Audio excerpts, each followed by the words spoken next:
Ladies and gentlemen, boys and girls, corn dog lovers of all ages, welcome to In the Box with your hosts, Matt and Adam. Everybody get...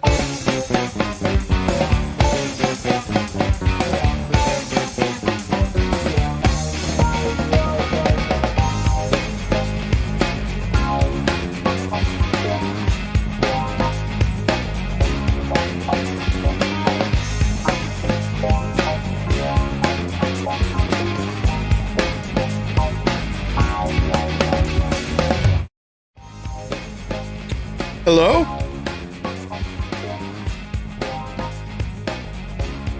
And welcome to In the Box with cake.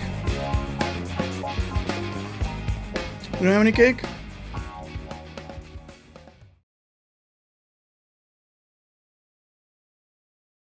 Why aren't you on the show here, Matt?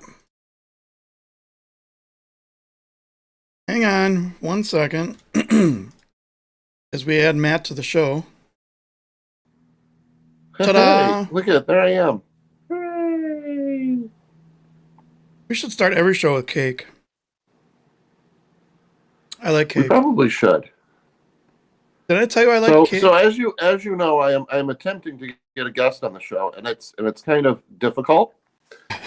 She is having some slight technical difficulties, so which is why I'm cutting in and out or coming in and out of the video. So at least it's not my fault this time. It is not. So stall. Okay, stall. Well, hello there. You know what I can do? Instead of stalling, I'll just eat some cake. No one's watching me eat cake. I just eat cake by myself.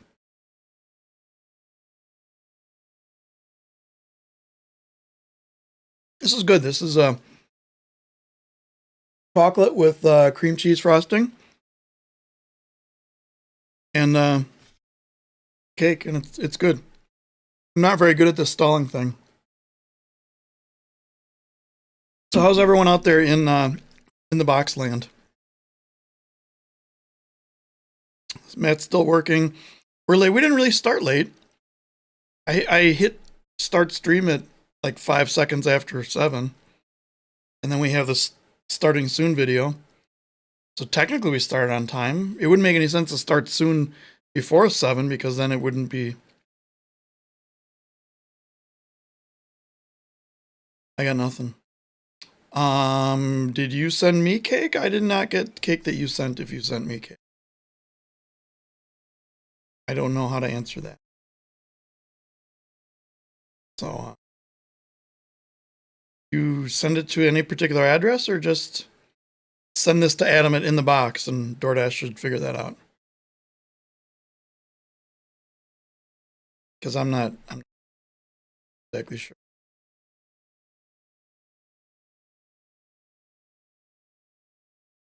Matt's back. All right. Well, we will, we'll just...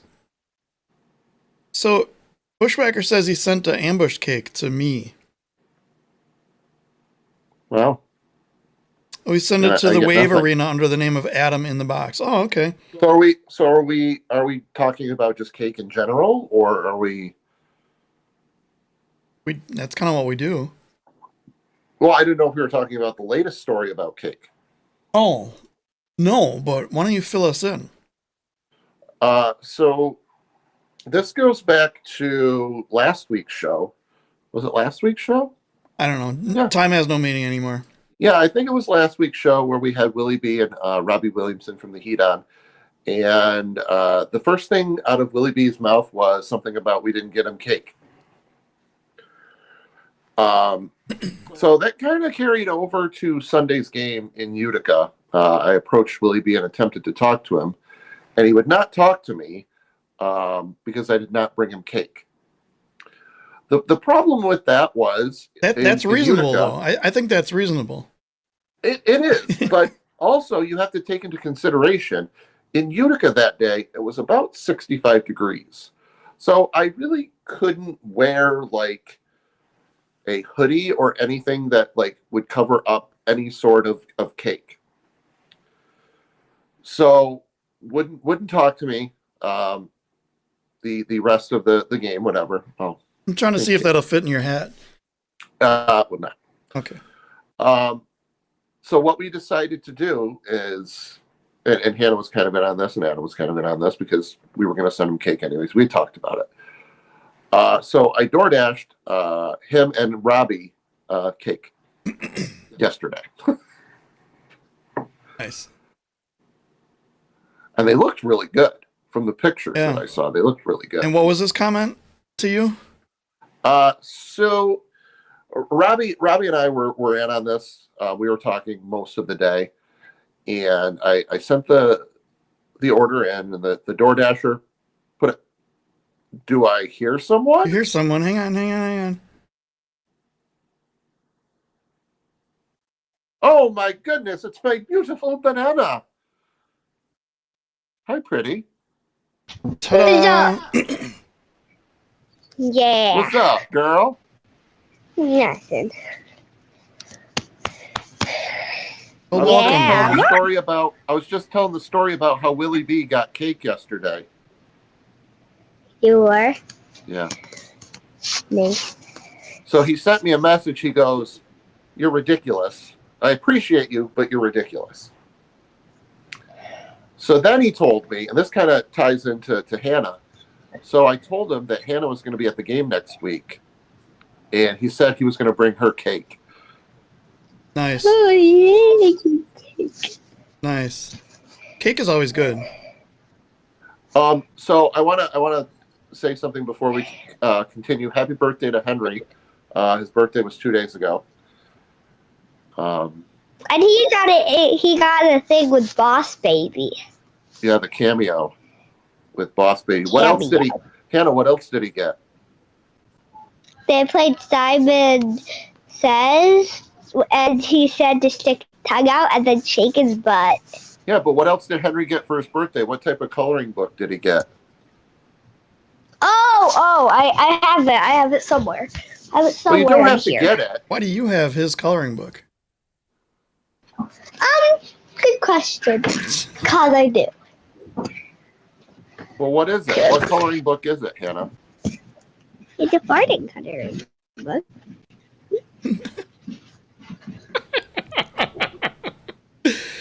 And with that, good night, everyone. I don't think we can top that for the show tonight. No, I keep saw going. that. I about died laughing. I'm like, wow, that's a pretty good gift. That's there's seldom throughout history. There's Guess seldom a what? perfect That's gift. Look at. What? There's a whole What is one. that? What is it, Hannah? I can't see it. It's Hulk. It's, Oh, the one with Hulk on the toilet? yeah. That's lovely, Hannah. Oh boy. Why are you on the show anyways? Yeah. Because you sent me the thing, and you said, "Do you want to be on the show?" And I said yes. So here I am. That. I don't That remember was that. like You hacked your way into you- the show. Yeah, I didn't invite anyone named Hannah. Doing that. Daddy did. Busted. I think I blame Daddy. Go to your room. Nope. Are you in your I'm already in I was it. gonna say you're probably already in your room. Oh. So Yeah. you want to do some soccer Already picks did. first? Yeah. Let's go. All right. There are Oh, so before we go on, for anyone out there that's going to the Harrisburg game from Utica, let me know. I want to put you on a secret mission. And that's only I'm if you're going to the Harrisburg game. Hannah, you are not going to the Harrisburg game. that's the one tomorrow. Okay. No. Yeah. Yeah, you have school, and then Oh, you yeah. can't drive to Harrisburg. So, Yeah. I'm not going, but I'll watch it. Do you have your driver's license? Nope. Oh, okay. Well, yeah. Only- that's good. I'm only 8 years old. I mean, you broke your way into the show. Maybe you could just steal a car and do it. Nope. And then get cake on the way back. you could probably walk there right now. No. I don't even know the directions. I had to take a map if I did. Problem solved. Charge up your battery and your Yeah.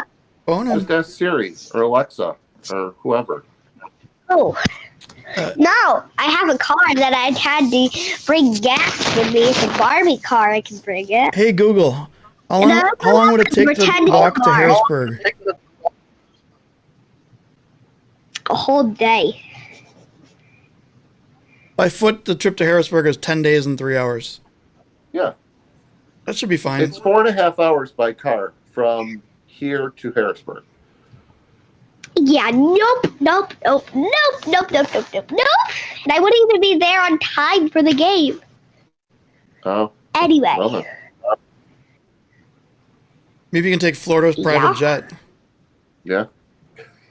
I wouldn't But yeah, have the if money. anyone's going to the Harrisburg game from Utica, please let me know. Tommy is asking for a favor. It's not of the utmost importance, but if you are going, just let me know. From what I heard, the supply of corn dogs is stuck in Utica, and you need someone to take it to Harrisburg for him. Yes.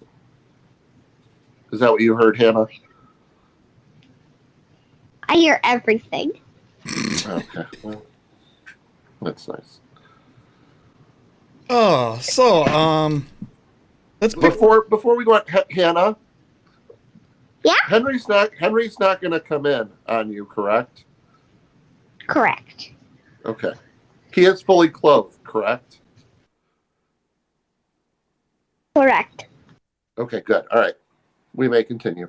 Okay, yeah, that would be bad if that happened. Henry's been known to do that. Thank you for the Yep. warning. Yeah. I can maybe really quickly, do, Oh. but I'd rather not have Or you just two. show the picture of Eric Berger as goalie. Yeah, I'd That rather was not fine. have our show get shut down for Yeah. that. Yeah. All right. I'm Let's gonna pick do some some games. picks of what? Or what? Yeah, there's 9 games. First game starts tomorrow. Last game is Wednesday of next week. So first game, Utica at Harrisburg. You guys can go first. I gotta think. All right, I'll go first. Why do you have to think? Hannah, let's review. The game is I was not studying. the game is Utica at Harrisburg. What? Yeah, you guys can go first. Okay, fine. We'll go first. You want to take it or you want me to? It doesn't matter. You and I are going to say the same thing. So We are? I think so. You go first. I pick Utica. Yeah, I'm going to take Utica as well. They've been playing really well as of late, and they came back in that game on Sunday that drove me almost to the edge of my seat. But I think you're going to see a more composed Utica team. I will take Utica on the road. Matt Sterling says, can there be less desserts talk? I'm leaving work to go grocery shopping, and now I have cake on my list. Another convert. You, down Hannah, there. what would you like for... Utica. Oh, you needed to think about that for a while, I take it. Yeah, I was doing 80 Mighty Mo with Mr. Squiggles and the farting book. Okay. That great. seems reasonable. Yeah, that's how I normally pick my games. Right. I close my eyes and then pick the wrong one. But, right. Speaking of which, Milwaukee at Kansas City. I'm going to let you go first. I will take, Kansas City at home. If this was a game in Milwaukee, I would pick the Wave, but I'm going to take the Comets. They looked off at Dallas, but they looked on against Dallas at home. I will take KC. Hannah, you want to pick? Yeah. Milwaukee. There you go. This one's tough because the 2 games that happened last weekend, I picked Milwaukee to sweep, and Milwaukee was that close to sweeping. I should probably put a timer on myself for this, but I won't. It's tough because if they played the same way they did to gain their 2-goal advantages 3 different times against Florida, they would win this. But if they play the way they did when they gave up the 2-goal advantages 3 times, they'll lose this. I think Kansas City has an edge at home. I got to pick Kansas City for this. Sorry, guys. Oh, somebody just texted me. You're like, you better not pick Kansas City. Well, That's not true. Well, don't worry. Wait, you did, Ronnie? Hannah picked Milwaukee, so that's good. Yeah, that's good. That's a good sign. All right, the next 2 games are Friday night and then Saturday night, the Dallas Sidekicks against the Chihuahua Savage. Chihuahuas! Not the little dogs. What? It's a city in Mexico. They are This known. is why I Hannah, they picked are corn known. dogs. Hannah, they are known for the They following look saying. like little hot dogs. They look like hot dogs. They're known Hannah, for this listen very thing. carefully. Michael Jordan lo hizo. I believe I can fly. Or wait, or is it this one? Overtime. Overtime. It's the first one. First one is better. What about this I one? believe I can fly. The great chilis. Is it great chilies? Chilies? Oh, Hannah, watch your screen real quick. Where do you go? Ready? Yeah. What? That was perfect. It was a perfect speed too. Yeah. Um, Do it again. Sweep. What'd you say, Chihuahua sweep? I agree, Chihuahua sweep. Chihuahua sweep. I don't think Dallas is going to do well down there in that arena. A lot of teams have had trouble down there, so I'm going to take Chihuahua in both games. I think it's going to be. I agree, Chihuahua in a sweep. I think it's going to be very similar to when Tacoma went down there. First game will be just a slaughter, and the second game will be closer. So who do you pick? Do you pick the Dallas Sidekicks, who have a kangaroo as their mascot, or the Chihuahua Savage? Anna. Savages. All right. The Savages. Seems reasonable. All right. There's a song. There's a song that's savages, and I want to pick that. Okay. Seems reasonable. Makes sense. Yeah. Our next game, Saturday night, San Diego at Baltimore. Baltimore. What? You're gonna take the Blarst? Blarst? Yeah, I'm taking the Blarst. Okay. The Blarst. I got to pick San Diego. Me too. I think it's gonna be a close game, but I'm gonna take San Diego in this one to remain I think undefeated. So if they're undefeated, do they have feet or do they not have feet? that's a good question. That's a hard question. I can't think. And if they're the Sockers, what do they put the socks on if they're undefeated? They don't have feet. Their hands. Oh, okay. Yeah, I picked San Diego. All right, next game then. Sunday, San Diego then goes from Baltimore to Utica. And they play 2 games within 20, math is hard, 22 hours? 20 hours. 20 hours. What? Wait, So what? I'm gonna let you go first because I know the other 2 people on this panel are probably gonna pick the same team. I picked San Diego in a weekend sweep. Maybe Utica players can blend into the turf and sneak around and ambush. No, that's wrong. That's the wrong team. We'll get to that later. But no, I think I have to pick San Diego in a weekend sweep. All right, Hannah, who you taking? Utica. Of course. So a few seconds ago, I said San Diego would beat Baltimore and stay undefeated until Oh, they come to the odd. I think this undefeated streak has to happen. It has to be snapped somewhere. And I mean, there's been talk of Utica crawling back into the playoff picture. Now, if Utica were to win the game against Harrisburg, they would lead Tacoma into 10th. Not far behind all those teams down there, Milwaukee, St. Louis, So this is a definite. I mean, if Utica can win this, it's a definite 3 points that no one thought was going to happen. So I am going to take Utica in an upset. Wow. And plus, San Diego's going to play Baltimore the night before, have to drive to Utica. So, How long of a drive is that? I would say it's about a 6-7 hour drive, maybe. Oh, that's pretty good. That's a pretty decent drive then.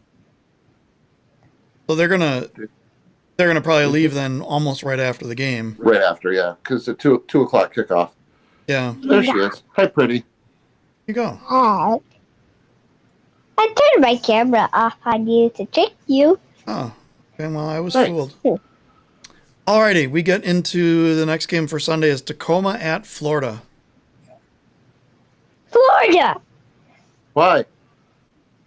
Florida, because Why? Ricardo. Oh. Ricardo. I too will pick Florida. I 3 will pick Florida. I think they struggled. Yay! They struggled a bit in Milwaukee. I probably struggled a lot, but I think at home with a week off, I don't see any reason why they'd have issues. I think the loss of Hugo Silva is a lot worse than we thought it was going to be. Because ever since Silva left, I mean, they lost in a shootout to Dallas. They should have lost against Milwaukee. We'll get to that later. So, I mean, so if you were to go MVP, and it pains me to say this because I've said over the years Hugo Silva is the most overrated goalkeeper. Right.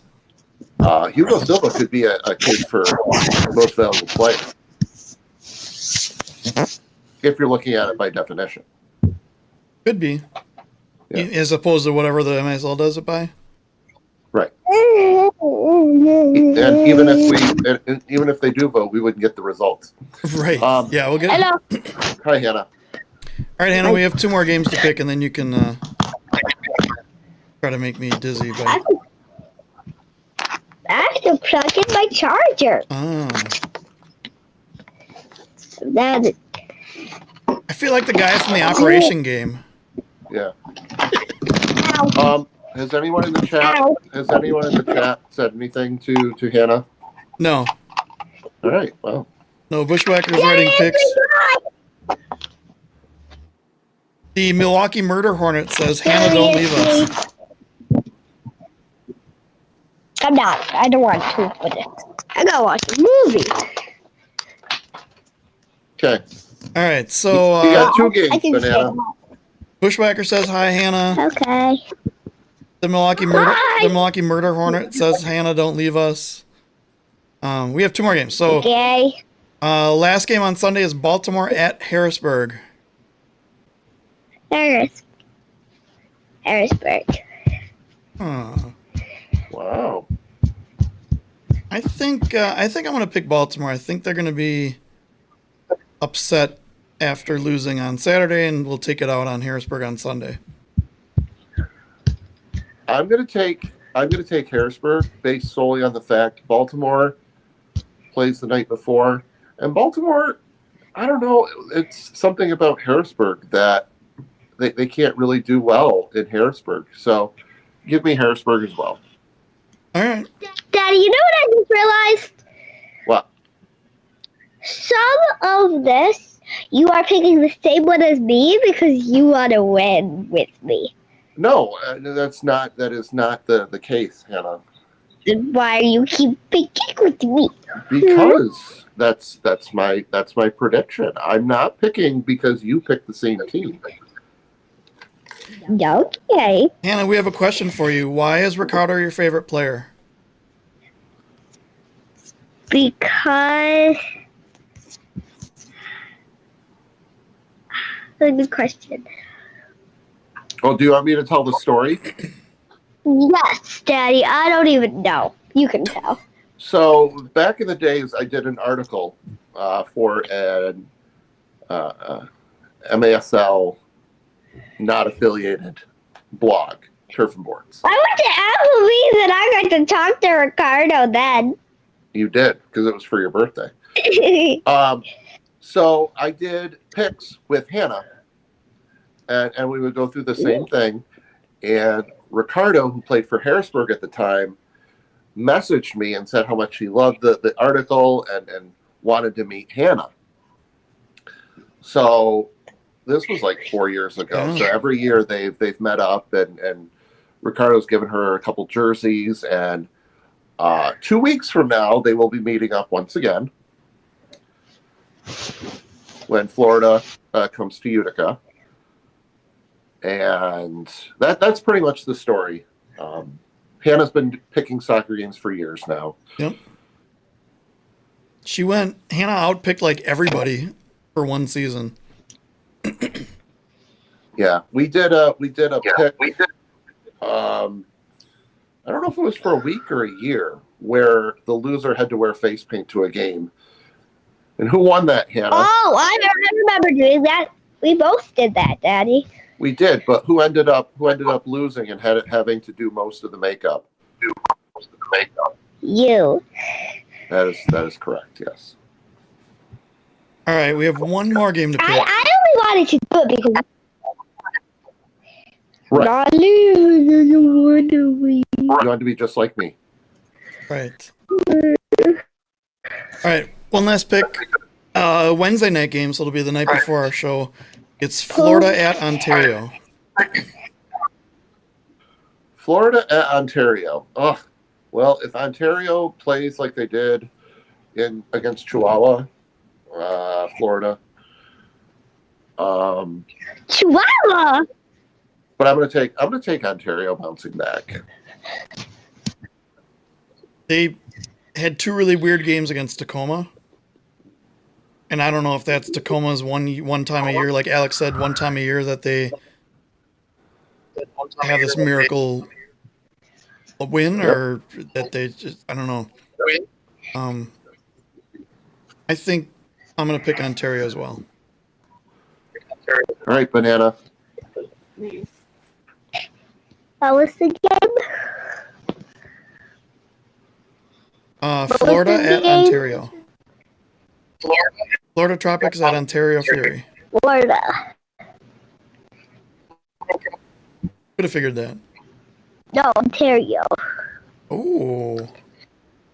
Dad, don't tell Ricardo. I'm sure he won't see Don't this. tell him. He probably won't watch, Hannah. Tagging him. Yeah, exactly. Tagging Ricardo. Ricardo to the chat. Ricardo to the chat. No. It's been interesting. Henry's gotten to be a Ricardo fan as well, which is really odd. And he picks against Utica, which is also really weird. But.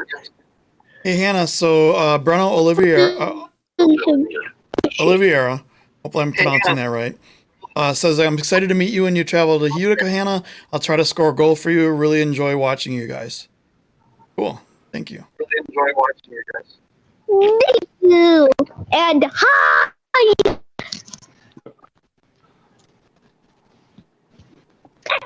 I think your video froze. Yeah, your video froze, Banana. You can go watch your movie now. Everyone say goodbye to Hannah. Hannah, thank you for joining. I'm glad we finally got you on the show. One more minute. Okay. Yes. Okay. Bye. So, are you leaving, Banana? I guess so. Okay. Still on audio, but... Oh, there she goes. All right, let's get back to it. And we're back. Wait. Now, back to them. We're back. We're back.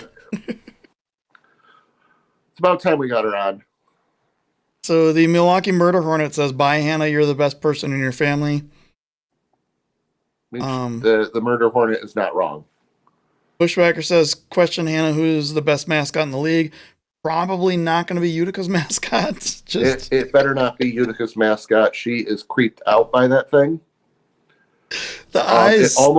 that mascot almost ruined a friendship for me. Which friendship? Which I had to repair with cake. Which one? Willie B. I didn't get that soundbite. I should get that soundbite. Yes. So where do we go from here? Well, let's see. Why don't we?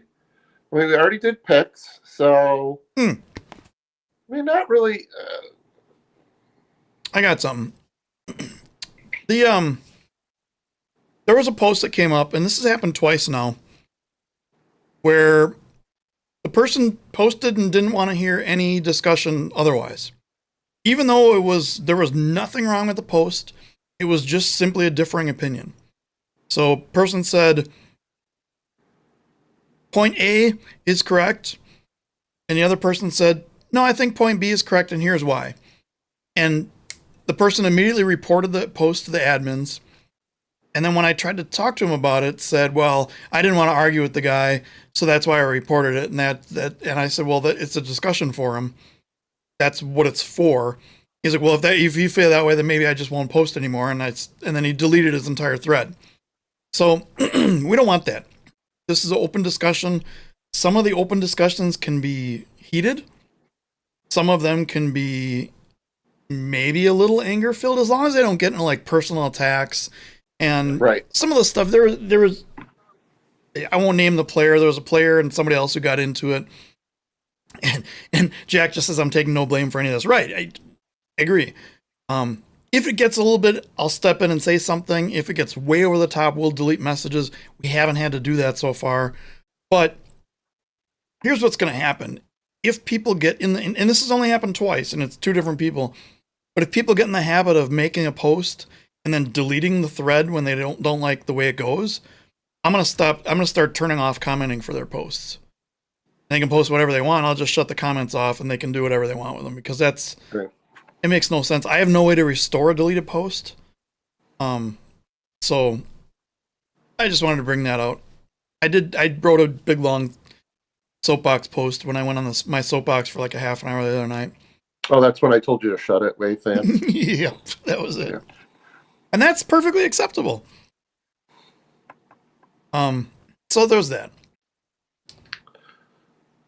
Yeah. So I mean, we're all not going to be on the same page. We're all going to have differing opinions on everything.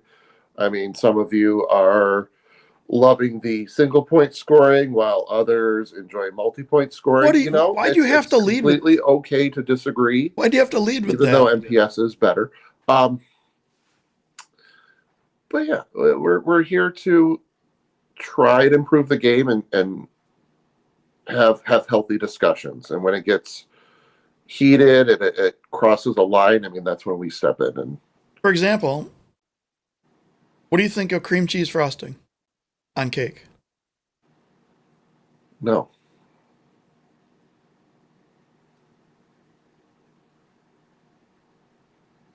See, he didn't I hang wish up I on had like a beep, like one of the sensor beeps, because that's what I would do. I just push that for a bunch of. I have that on here somewhere.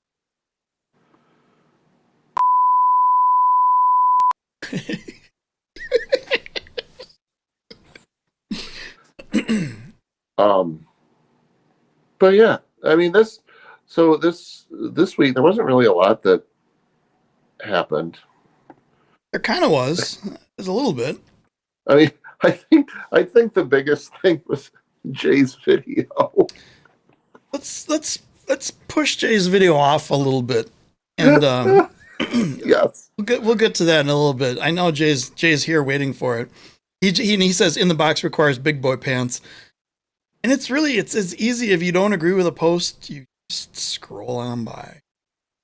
It goes by, and if you want to make a comment saying, well, my team is blah, blah, blah, blah, you can do that, but then expect, if you're going to make a Homer comment, expect the Homer police to unhomer you.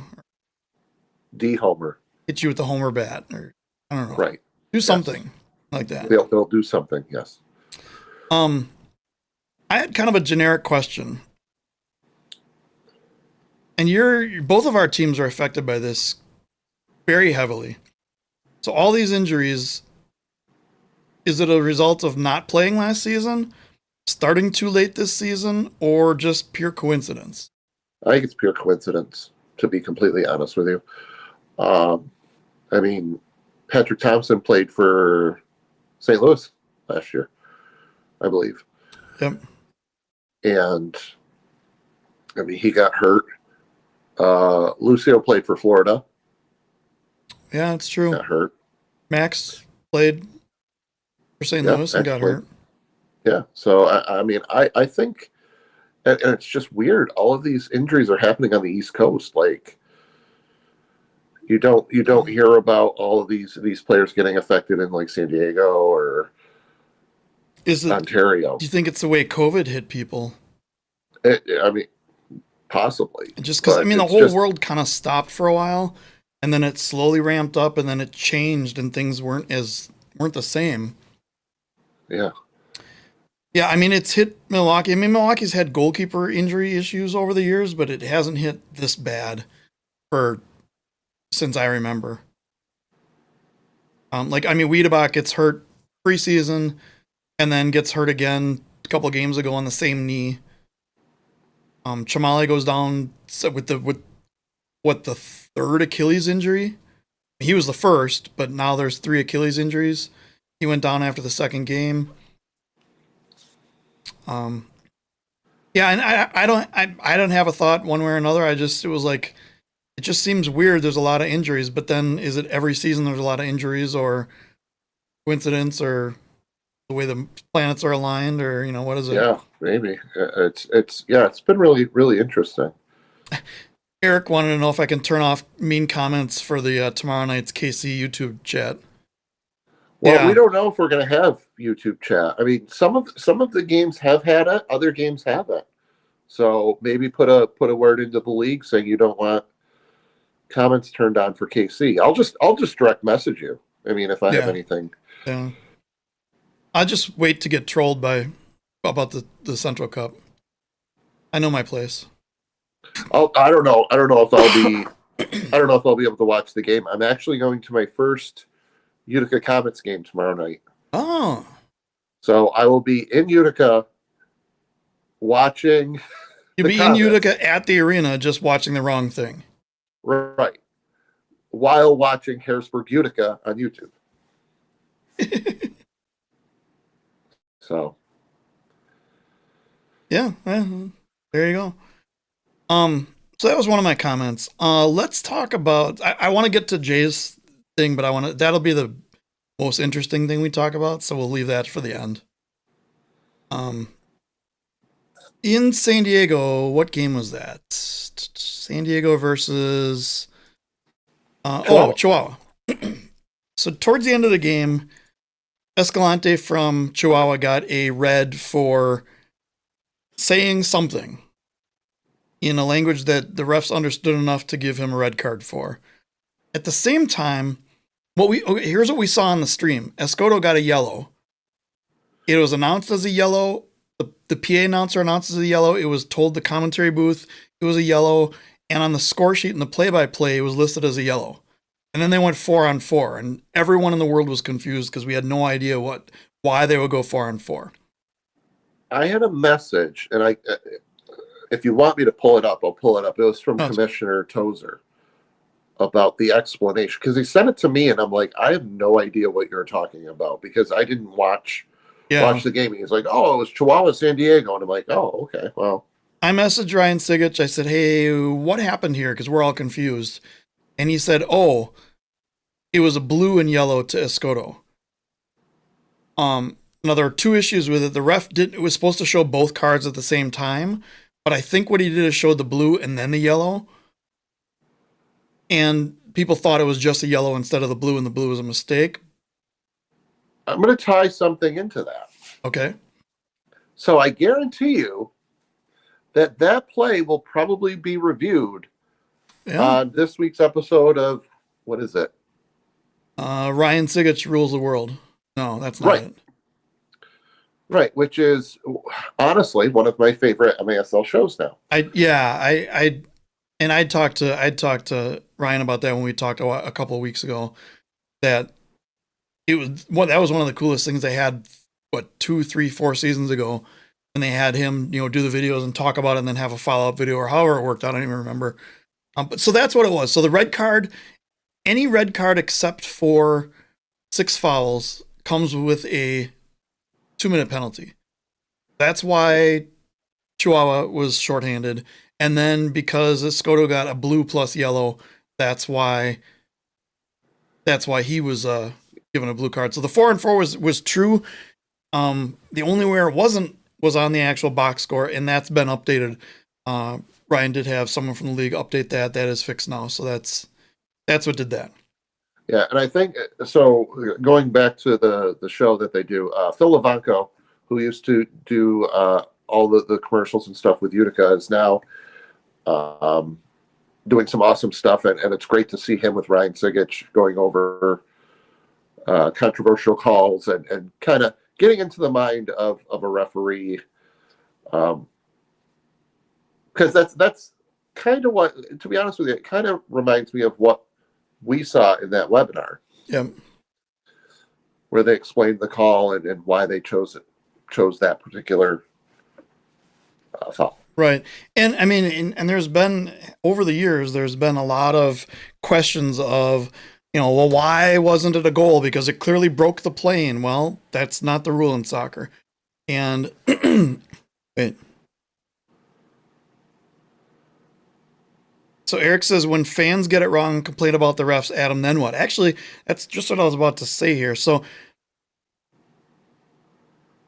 there was a person who mentioned to me, completely not related to the comment I just read, that said maybe we need some kind of fan, like rules remediation training or videos. And I think these videos will help, but there's a lot of things that the fans think it's the ref's fault and they just don't know.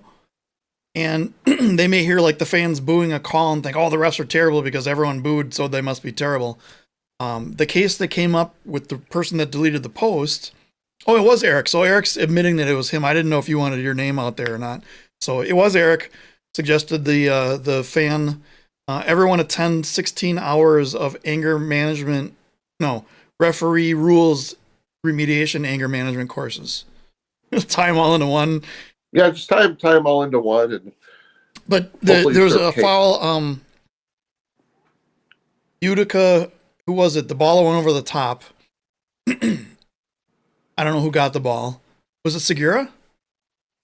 What, last week? Yeah. Well, the supposed handball. No, it was first quarter. Ball went over the top. It was a breakaway. The Heat player grabbed his jersey and held him, and then went and slide tackled him and got the ball away, and the blue card came up.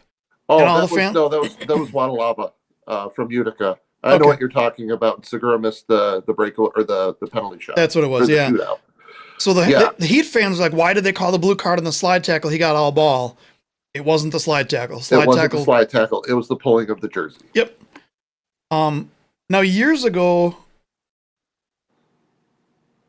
I don't know if it was more than just Ryan Sigich, but somebody in a couple games went up to the side and then announced on the stream or whatever. It was in Kansas City. Yeah, they used to do that in Kansas City because the lights would always. It was always weird. The lights would always go like red or something like that, and it was like the referee was at like a nightclub or something performing at Copacabana or something. They're like, and John Sosa, number 19, blue card for boarding. Right. Maybe, yeah. But I think we could use something like that too, because fans are freaking out about all these calls. How many times have we seen, oh, there was definitely a goal and the refs missed the goal, and then they show a screenshot where the ball is clearly not over the line, and then we hear the person go, well, it broke the plane. You know what would kind of remedy that a little bit? A remediation class? Or a replay. Oh. So going back to the Utica Harrisburg game, first quarter, Christian Segura was at the top of the box, and he chested down a ball. Hang on 1 second. Bless you. Ugh, I'm doing my own replay. Remember when I ate that bite of cake? Let's see it again. I didn't see it. Hmm. Oh, nice. Remember that sneeze I just did? I might have to replay that in a second. Segura chested down a ball and volleyed it, hit the top of the crossbar, went down and in, was ruled off because of a handball. Oh. Now, I think a case like that, it was kind of a bang-bang type play. Mm-hmm. Easily could have been challenged. They did show the replay, and it was up by his shoulder. It was like right in the pec area. So definitely, I think replay would kind of alleviate some of that. Now, games are going fairly quick these days, and I think maybe an extra couple minutes allotted for instant replay or challenges would help. Maybe the time saved by not having all the guys go off the bench every goal celebration can be made up to do replay. Exactly, something. Because we have to gain what? 65, 70 seconds a game by not having those anymore? Something like that, yeah. You know what? I think some sort of replay or challenge would possibly alleviate some of the frustrations that fans have about referees. I've watched about 75% of the games since that challenge or the celebration rule went in, and it hasn't been an issue for me. Yeah. On the broadcast, I can pretty much guarantee you're not saving any time at all in Milwaukee. And I don't want to say this all out because I don't want them to get rid of this, but the 6 people on the floor celebrate. The goalie comes out from wherever he is, which is usually at least halfway across the field. And then the little kid comes off the thing with the ball and the marker. The person signs it. They kick into the crowd. They go off. They do the celebration. It's still the same amount of time. Has it had the potential of not having altercations because there's not 20 guys on the field? Sure. But it hasn't bothered me at all. I mean, it hasn't really affected me at all either. I mean, normally Christian Segura, I'll use him for example. He usually climbs up onto the boards and pumps up the crowd himself. Yeah. And then jumps back down and celebrates with whoever was on the field. And so yeah, it hasn't really affected me. Like Commissioner said, overtime winning goal, is obviously going to be.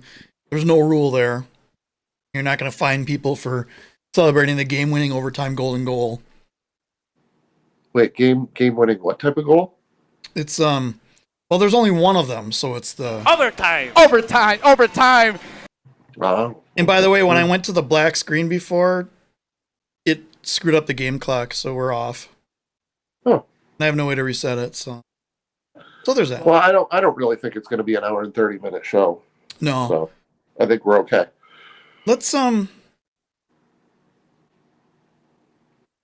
have a tough situation to bring up. So, Matt Sterling says, can you discuss how poorly that handball rule is written? I have to go look at it, but it. Oh my God! So, Keeper's Corner podcast put out their episode yesterday, and Matt actually read the rule. It's written as bad as the doctor's note. He posted that somewhere, and I'm like, what? And then I was gonna go look at it, and I forgot, and something shiny flew by, and totally forgot about to go look at it again. But yeah, that was ridiculous. If that's the only rule, that makes no sense. Because it basically said if it's a goal scoring opportunity, then it's a handball. Otherwise, it's not. Or the rule should be written the same way as outdoor, in my opinion. So if that's the case, if a ball is hit up in the air, a defenseman can basically grab it, put it back on the floor, and then pass it. You aren't referencing a certain handball in Milwaukee from 2013 or 14? No, I'm not. From a certain number 19 on a certain Kansas City team? No. That I'm not really mad about at all every day of my life still. Trust me, I'm fine. I'm good with it. I But mean, he shouldn't be suspended at all. so let's talk about refs. So I'm going to talk about this from a third-person view. I was given some anonymous information from people who remain completely anonymous, or maybe it just came up from me. But we said, we have this show, we have this platform, we're not associated with the league. If people want us to bring up stuff, anonymously, we can. There are a lot of unhappy people in Milwaukee based on the end of the Florida game. I went back and I watched with 5 minutes and 8 seconds. Oh, you got more ding dongs. With 5 minutes, 11 seconds, or whatever it was. I just had one left. Ian Bennett was taken down very hard into the corner on a rush and was just given a foul. And it was bad. It was right on the verge of boarding, but it was definitely a scoring opportunity. Definitely a pull from behind or trip from behind. And a lot of this is hearsay. A lot of this is what Matt, I'll read that in a second. A lot of this is what I'm told from other people who may or may not have been close to hearing range from what happened. So after that happened, they gave him a free kick. Milwaukee scored. Ian then said something to the ref. And what I'm being told by multiple people is the thing that he said to the ref is said to refs 100 times a game. But with exactly 5 minutes on the clock in a 1-goal game, in a situation where we saw on the webinar, there's supposed to be better care taken of the star, taken from the star players of the league. The refs hand out a 5-minute yellow card to the guy who is the captain and the heart of this team with exactly 5 minutes left in a situation where Milwaukee's given up 2-goal leads twice already in that game.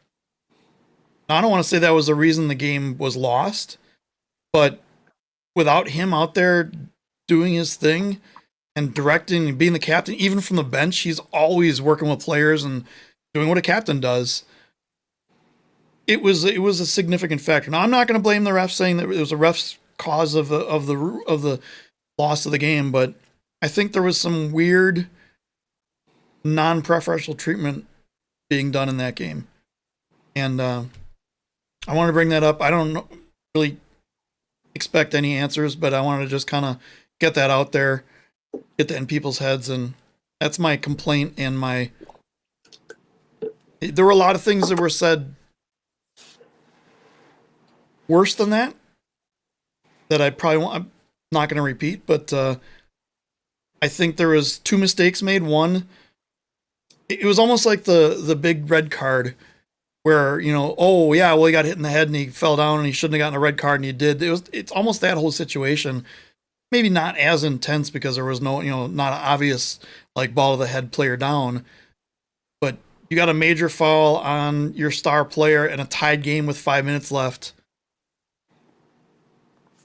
Like, you got to take care of the players.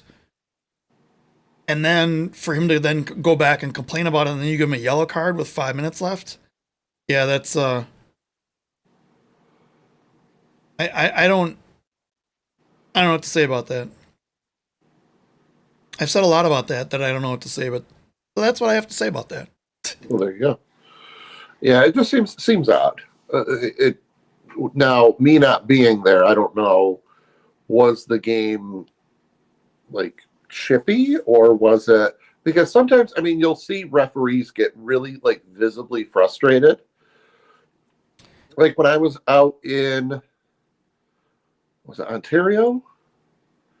I don't know. It was either the Ontario or the San Diego game where they were going into the referees. The refs were.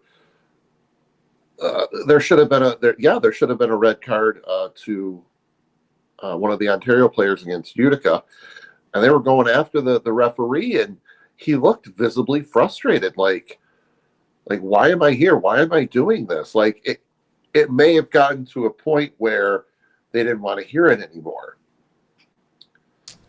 Peter Sliwa, our good friend who is now a goalkeeper in Memphis, right? Says yes. Yes. Says, as a ref, use common sense. You don't put the star of the league for the last 5 minutes in the box. He put in the box and it tagged us in it because wait, what are we? Giggity. You don't put the star of the league in the box for the last 5 minutes of a close game. People come to watch the stars play, not to watch the refs make it about themselves. Absolutely 100%. Thank you for that comment. And the league can't fine you because you're not in this league this year. Yeah, and thank you for watching. I mean, it's cool to see you in chat and everything. Well, I mean, I can't see you in chat, but yeah. Yeah, so I do want to say... Imagine someone being in the box with us for 5 minutes. Giggity. That would be the worst penalty. I know, they would want to get out after 30 seconds. Right. Like, what is going on? What are your thoughts on this goalkeeper rule, huh? So now's a good time to mention this. And so you guys know, Matt and I are not in this for the money at all, because we've made almost close to negative $1,000 doing this show over the last 2 years. But if we could somehow blow up this channel to the point where we could monetize it, which means it wouldn't be monetized live. People who watch the replays would get ads every once in a while on a random basis. If we could do that and we would earn ad revenue for that on a total of like $15 a month or whatever it is, we would take that money and put it back into the show in like giveaways and maybe like some merch, some in the box shirts or hats or something like that. So if you could do me a favor and hit this subscribe button here. It literally takes 2 seconds. Now the problem is we're at 180 something subscribers. We need 1,000 to monetize the channel. Like liking the video. So last week, after the show, I kind of watched the end to make sure the joke that I heard was correct and that I left it at an appropriate time. Which one was? Was that the duck one? Likes. There were only like 3 likes on the video. Yeah, and I was one of them. I'm the only like right now. Yeah, so like the video, subscribe, just do that. I mean, it takes you literally 2 seconds. And the FBI will not knock down your door and be like, did you like that video on March 10th from In the Box? Right. And they won't fine, the league can't fine you for it either. Yeah, we won't tell them. We won't tell anybody that you liked and subscribed. And actually, so I know a lot of, Brandon says, fine, you've twisted my arm. Adam Grosskreutz says, cake giveaways. Oh, yeah. It'll be hard to give it away, though. We'll have to DoorDash it, because if it shows up at my house and I'm expected to give it to someone, it's not going to make it there.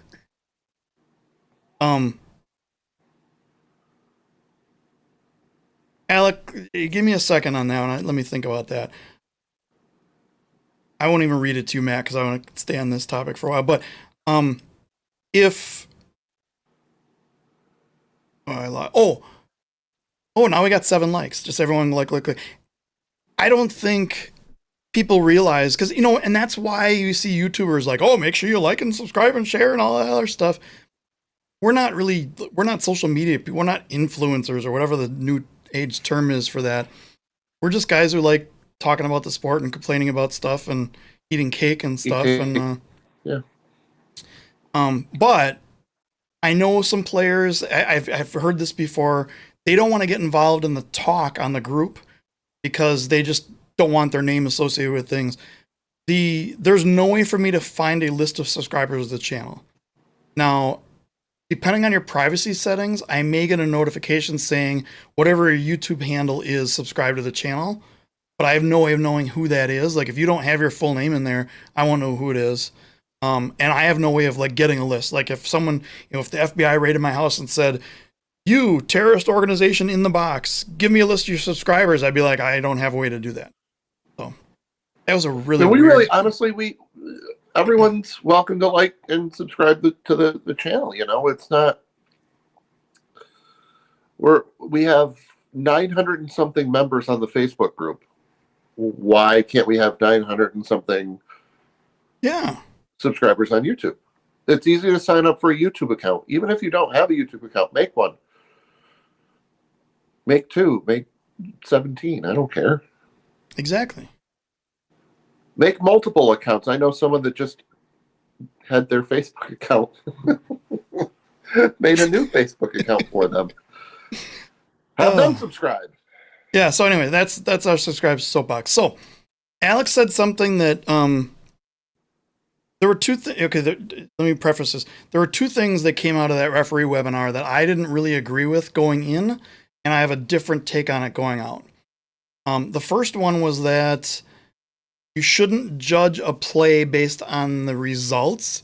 You should base it on the intent. Intent. Yeah. But that's my poker mind.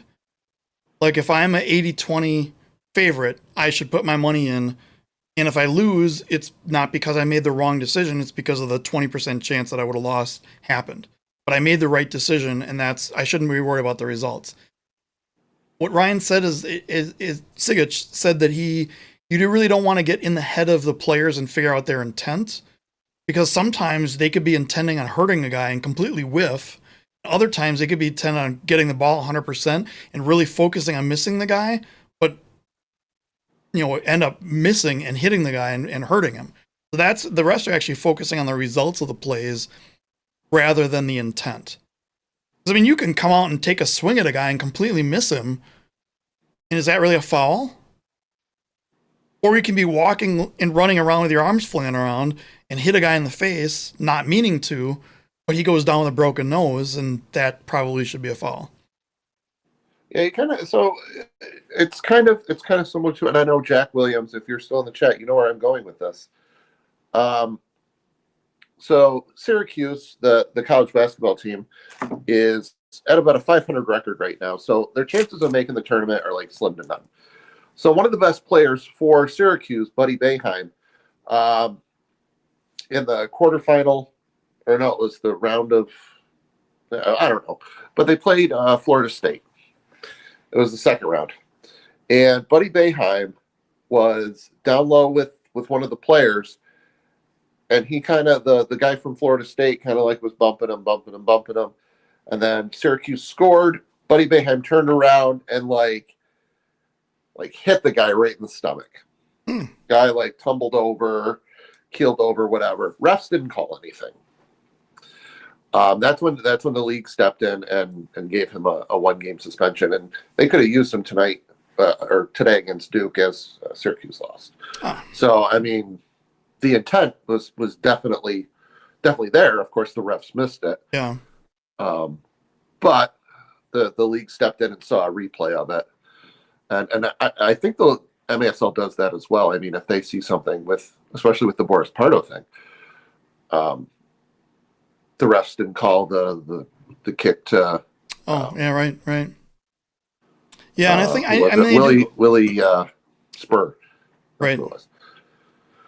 So it's definitely, I hope he's doing well. Definitely the intent as opposed to the results. Yeah, I think they look at both. I think it's more like for me, as a former poker player, I would ignore the result and only worry about my decision.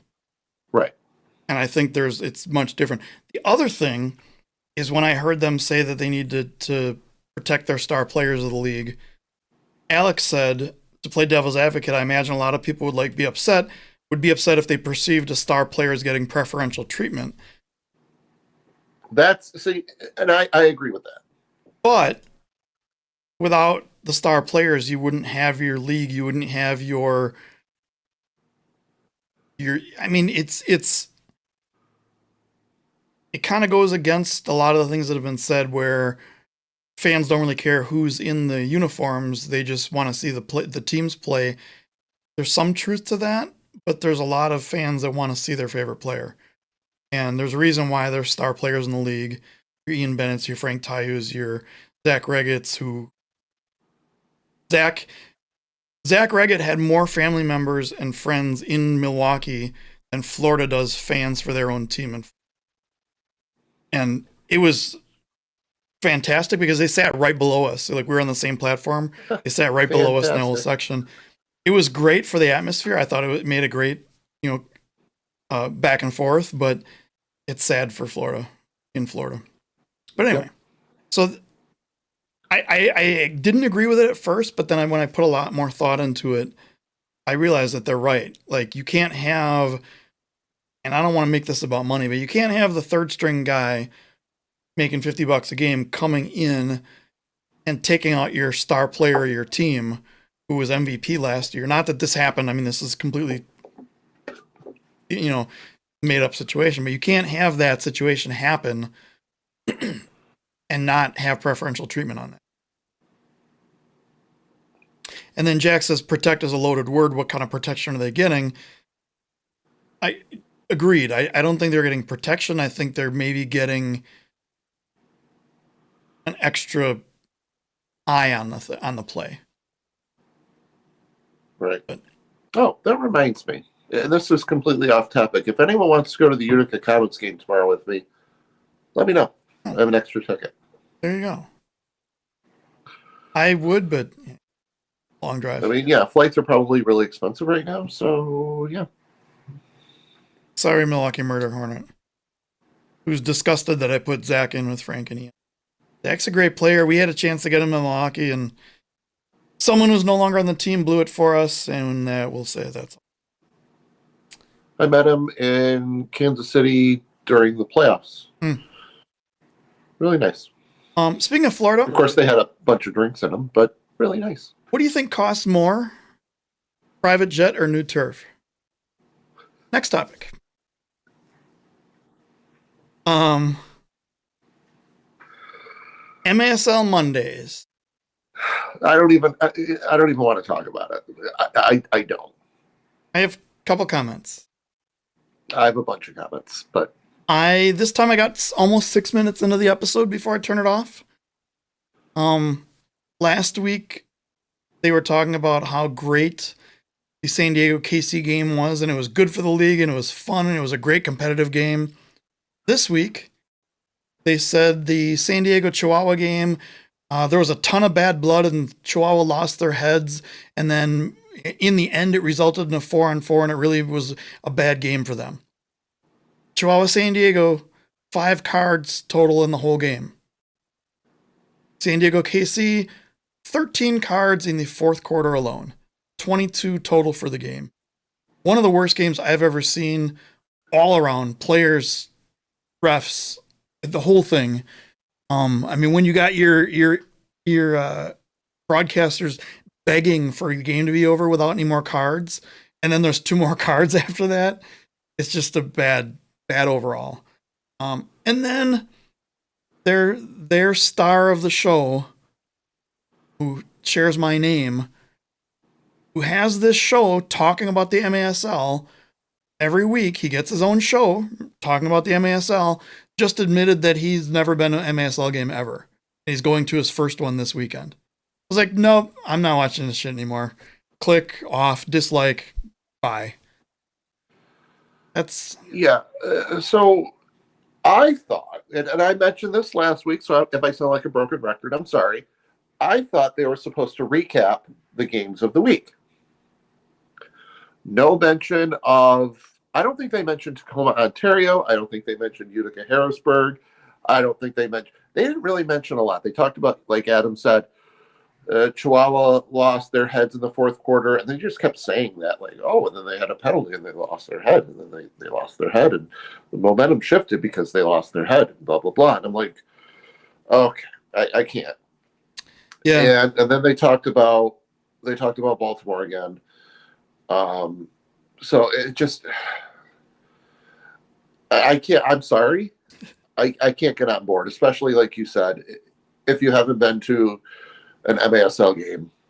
Right. I mean, you and I collectively have been to multiple games in multiple arenas. I mean, yeah, but to be fair, if the league asked me if I wanted to do a show for them where I had to filter my content, I would tell them no. Right, absolutely. But I would want to, if I'm going to sit there and say, all right, well, I'm going to recap the games.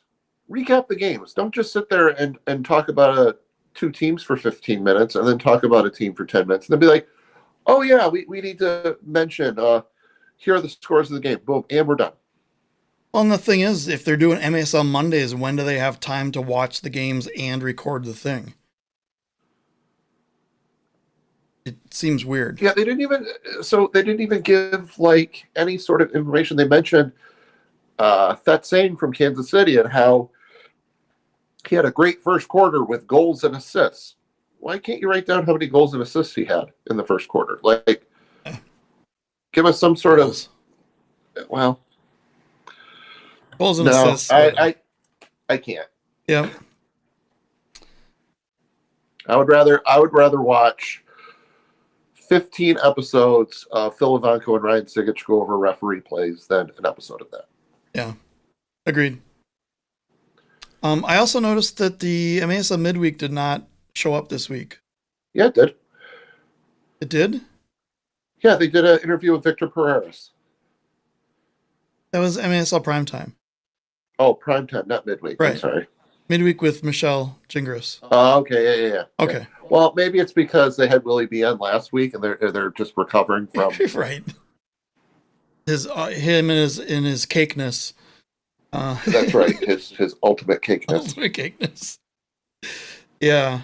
I have one more thing before we get to our headlining act. Hey Jay, let me bring up the Chihuahua schedule here. And for those of you who want a real-time example of what it's like to browse the MASL site here, I'll give this to you.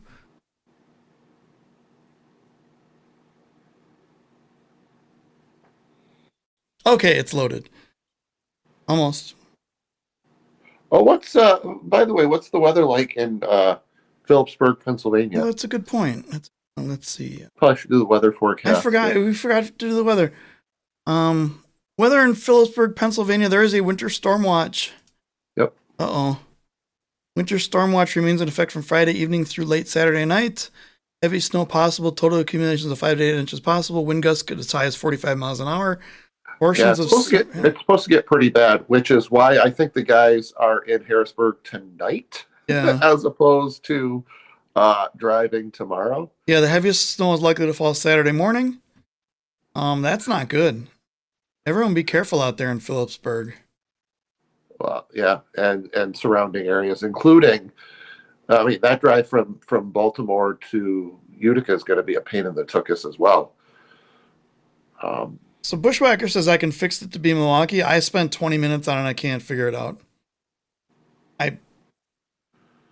There's no option, and it doesn't save from browser session to browser session. It might on a phone, but it doesn't on a PC. So, and yeah, Matt, I saw the handball rule. I don't want to hurt my head talking about that. Maybe we'll make the whole next show about the handball rule. We'll demonstrate. We'll have demonstrations. Murder Hornet says, why have 3 videos instead of just putting one together that doesn't suck? Good question. So Jay, Chihuahua has 8 games left. And according to the standings, which I can't find here. But Jay, you might as well just give them the $20 now. According to the standings, they have 8 wins and they have 8 games left. The bet is if they win 13, I win. If they don't, you win. So you might as well just give it to them. What Adam and I, when the show went off the air last week, we said, wouldn't it be hilarious if Chihuahua had 12 wins going to their final game in at Utica? So here's the games. We'll start backwards. So the last 2 games of the season are at Harrisburg, at Utica. If I was picking games, I would give both of those to Chihuahua. So that's 2 gone. I wouldn't. I'd say it's a split, but that's just me. And that means they have 2 games at home versus Dallas, 2 games at home versus Ontario, and 2 on the road versus Tacoma. All they need to do is split each of those series. Yep. Oh, Jay says but Adam's going to win this week. They'll sweep Dallas. So Jay said Adam's going to win the Chihuahua bet with me. Too many teams have let me down.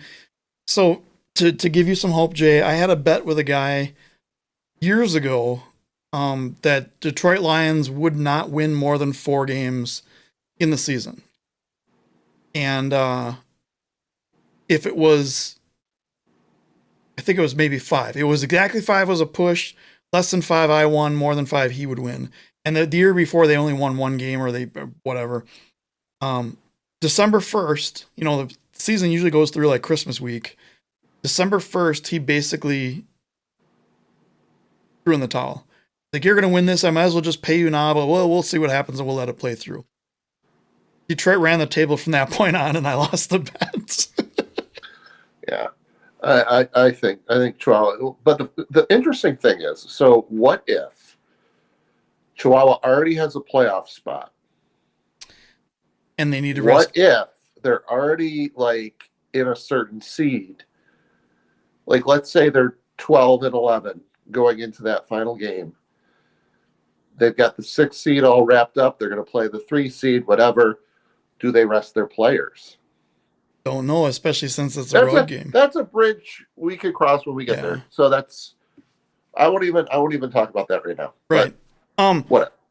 Let's do this. Let's take a quick timeout, and we'll be back to discuss the most interesting topic of the night. And with that, we'll be right back.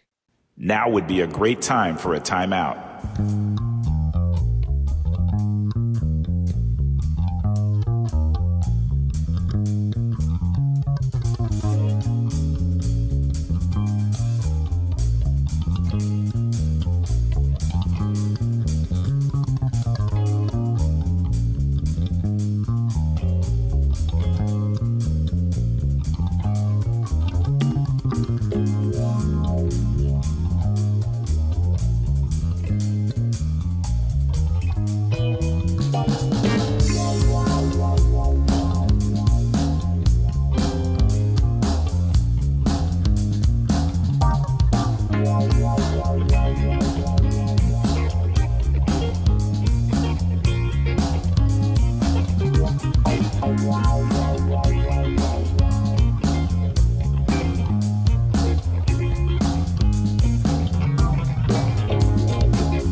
Now, back to them.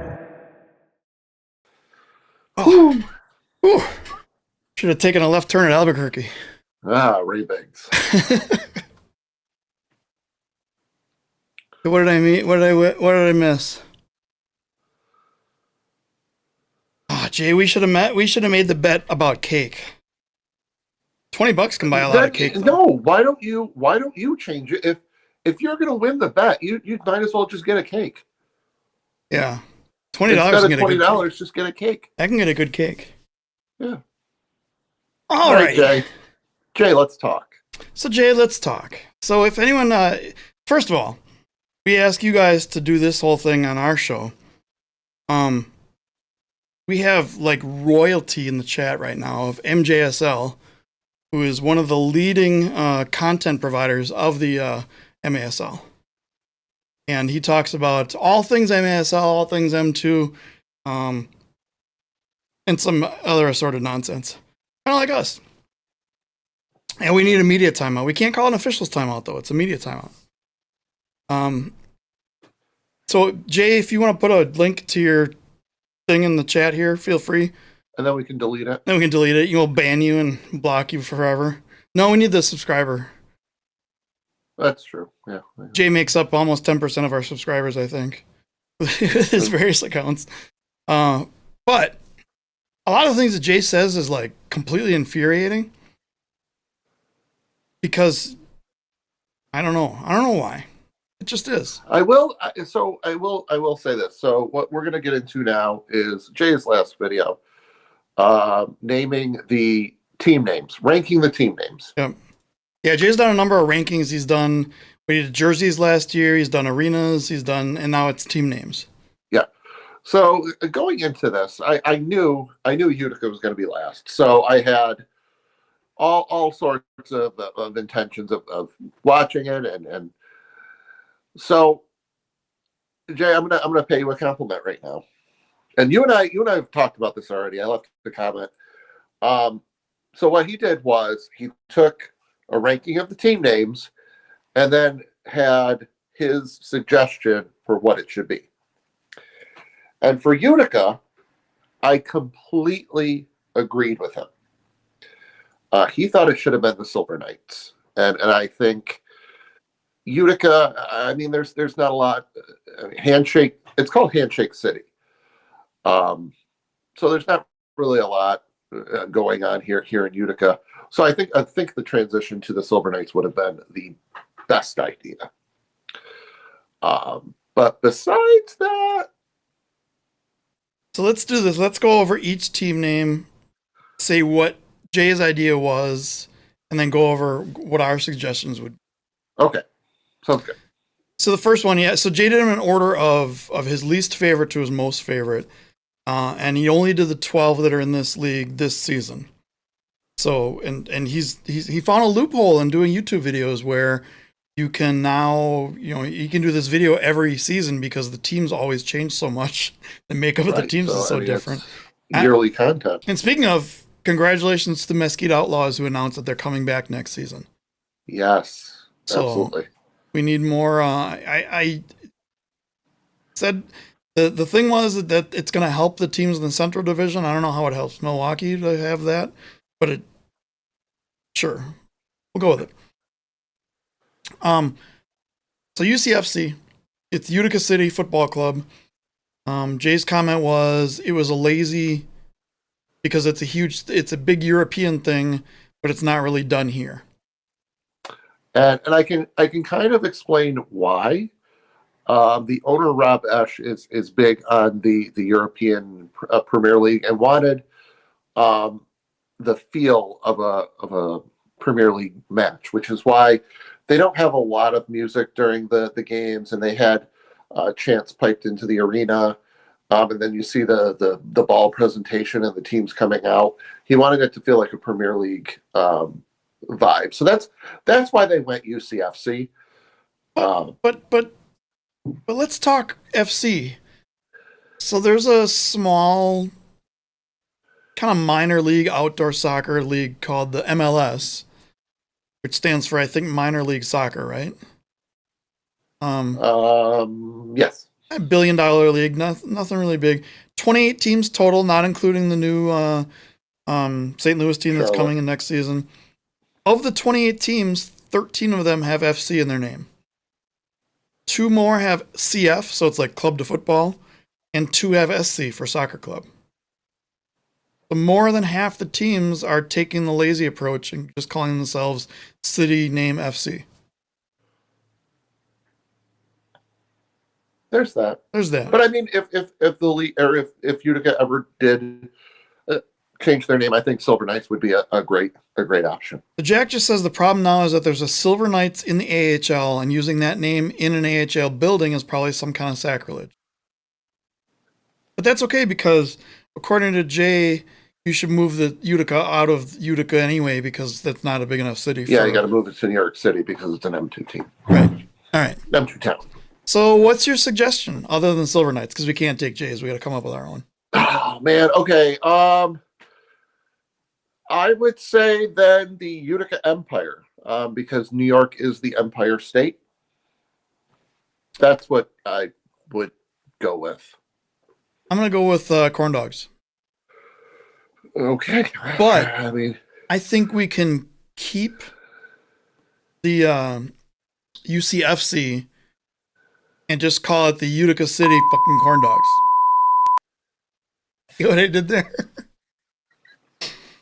So I like doing that. I like doing that would be great out of Jersey. That would be great. Right. Because you don't. I mean, you could blurt it out. It would either. Oh wait, I just thought of something. Uh-oh, what? So we're sponsoring a team that has FC in their name. Now now we got to have them change it. Joey, expect a call Sorry, from Joey. me. Joey, Nick, call us. We got to get this fixed. Actually, I heard that the practice jerseys are just ordered. Hopefully, you can get in that because. Really? Ooh, Yeah. yes. Very excited about All right, Team 11, Chihuahua Savage. I'm going to say this one time.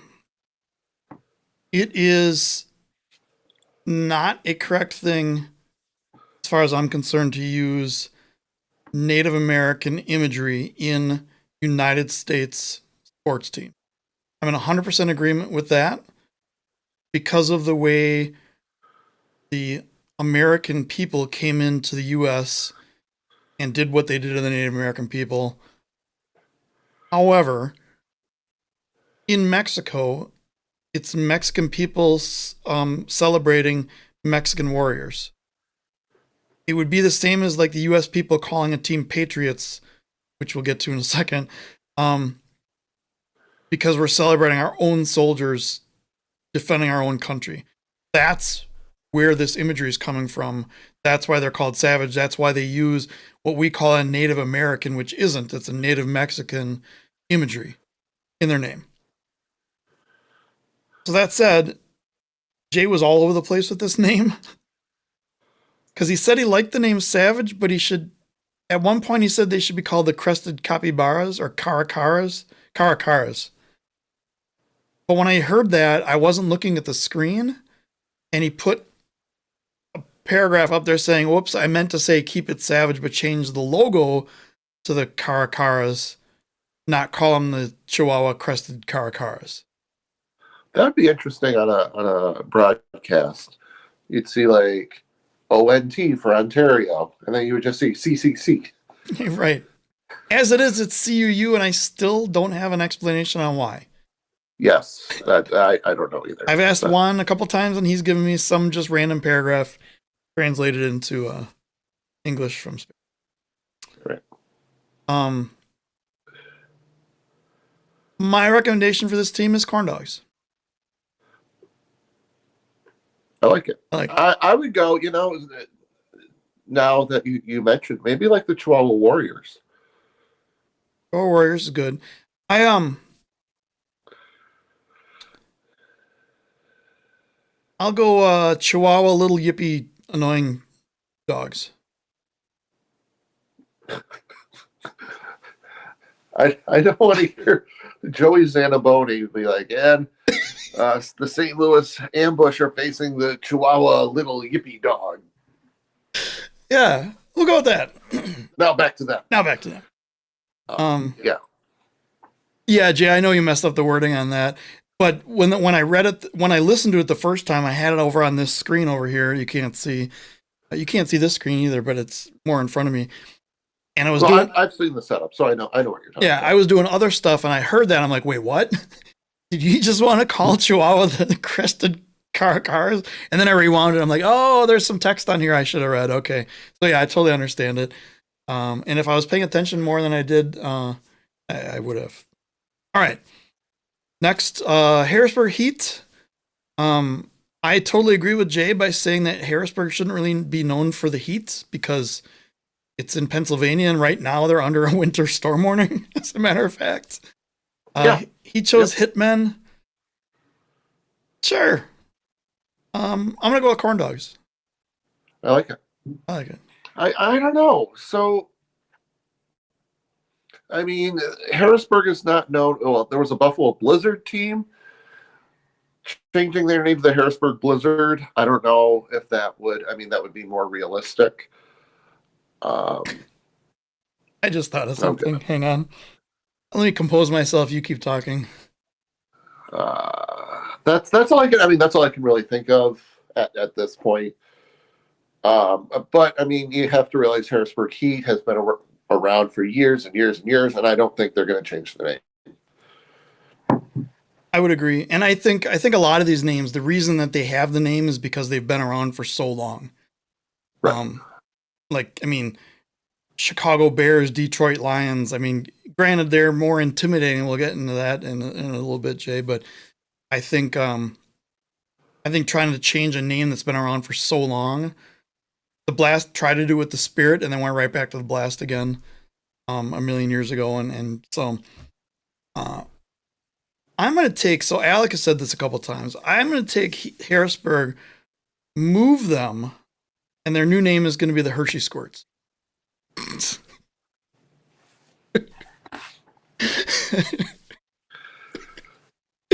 All right, next team.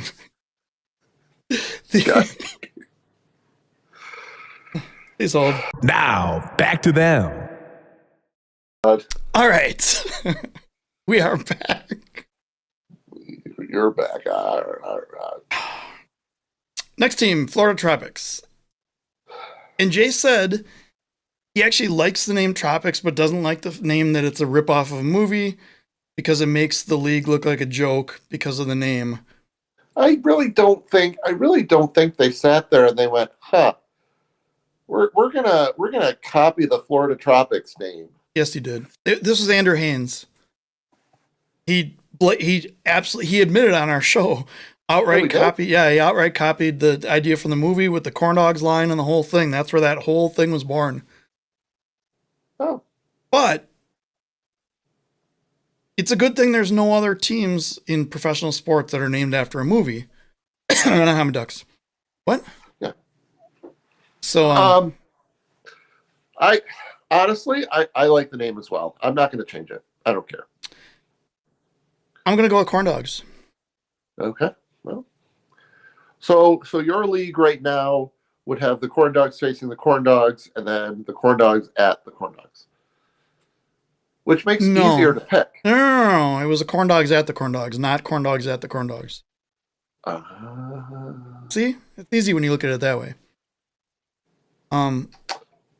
I think... What about... Whoa, I got it. No, I got it. What about the Florida frozen lizards? I've heard about that, where it gets so cold that the lizards just start falling out of trees and off of buildings and stuff, and it's like raining lizards. What if we named Chihuahua the Chihuahua crows, or whatever those birds were that like caracaras? No, I don't know. Oh. Remember the video from Chihuahua with all those birds? Right. Yeah, I don't know what that was. The Chihuahua bird cloud of death. Yes. That was weird. Yeah. Yes. I don't know how you would put that on a screen, but yeah. Right. Sure. So Florida, how about the Seawolves? I like it. Okay. Yeah. The next one is the Tacoma Stars. And Jay says that Tacoma isn't known for seeing stars, so he called it the Tsunamis. They're not really known for seeing tsunamis either. So, yeah. I'm going to go with corn dogs. I'm going to go with the foghorns. Foghorns? Vinny, I say Vinny downtown. Oh, I love it. I like it. Jay, they don't see tsunamis in Tacoma. They may see residual effects from like garbage flowing up on a shore, but they do not see tsunamis in Tacoma. How about the Tacoma glittery vampires? Isn't that in Seattle area? The Twilight thing? Yeah. I think so, yeah. I think we got the best name for corn dogs for that. Yeah, I think Tacoma would be a perfect fit for a corn dog. The next one, the Milwaukee Wave. And I've heard this from a number of fans that it makes no sense to call Milwaukee the Wave anymore because, well, first of all, like Reimer said, it's not a wave because it's Lake Michigan, but if you've seen in storms, the waves that can come up, they're pretty nasty. It is the 5th biggest lake in the world or whatever it is, or big is... It's it'll probably just say big. Biggest lakes in the world. It is not in the top 10. No, it is. Not numbered here. Let me get a numbered list of the top 10s. I would imagine Great Salt Lake is probably up there. It is number 5. Number 5, it's the 5th biggest lake in the world. I think we can call it a wave. However, since they changed the colors to black and yellow, which, by the way, if you sing the Milwaukee Wave Black and Yellow song and you change black and yellow to Matt Perella, it works perfectly. Yes. It also works with Granatella, too. No one wants to sing that. Yeah, probably. But, so, his idea was the Murder Hornets, which don't appear in Milwaukee at all.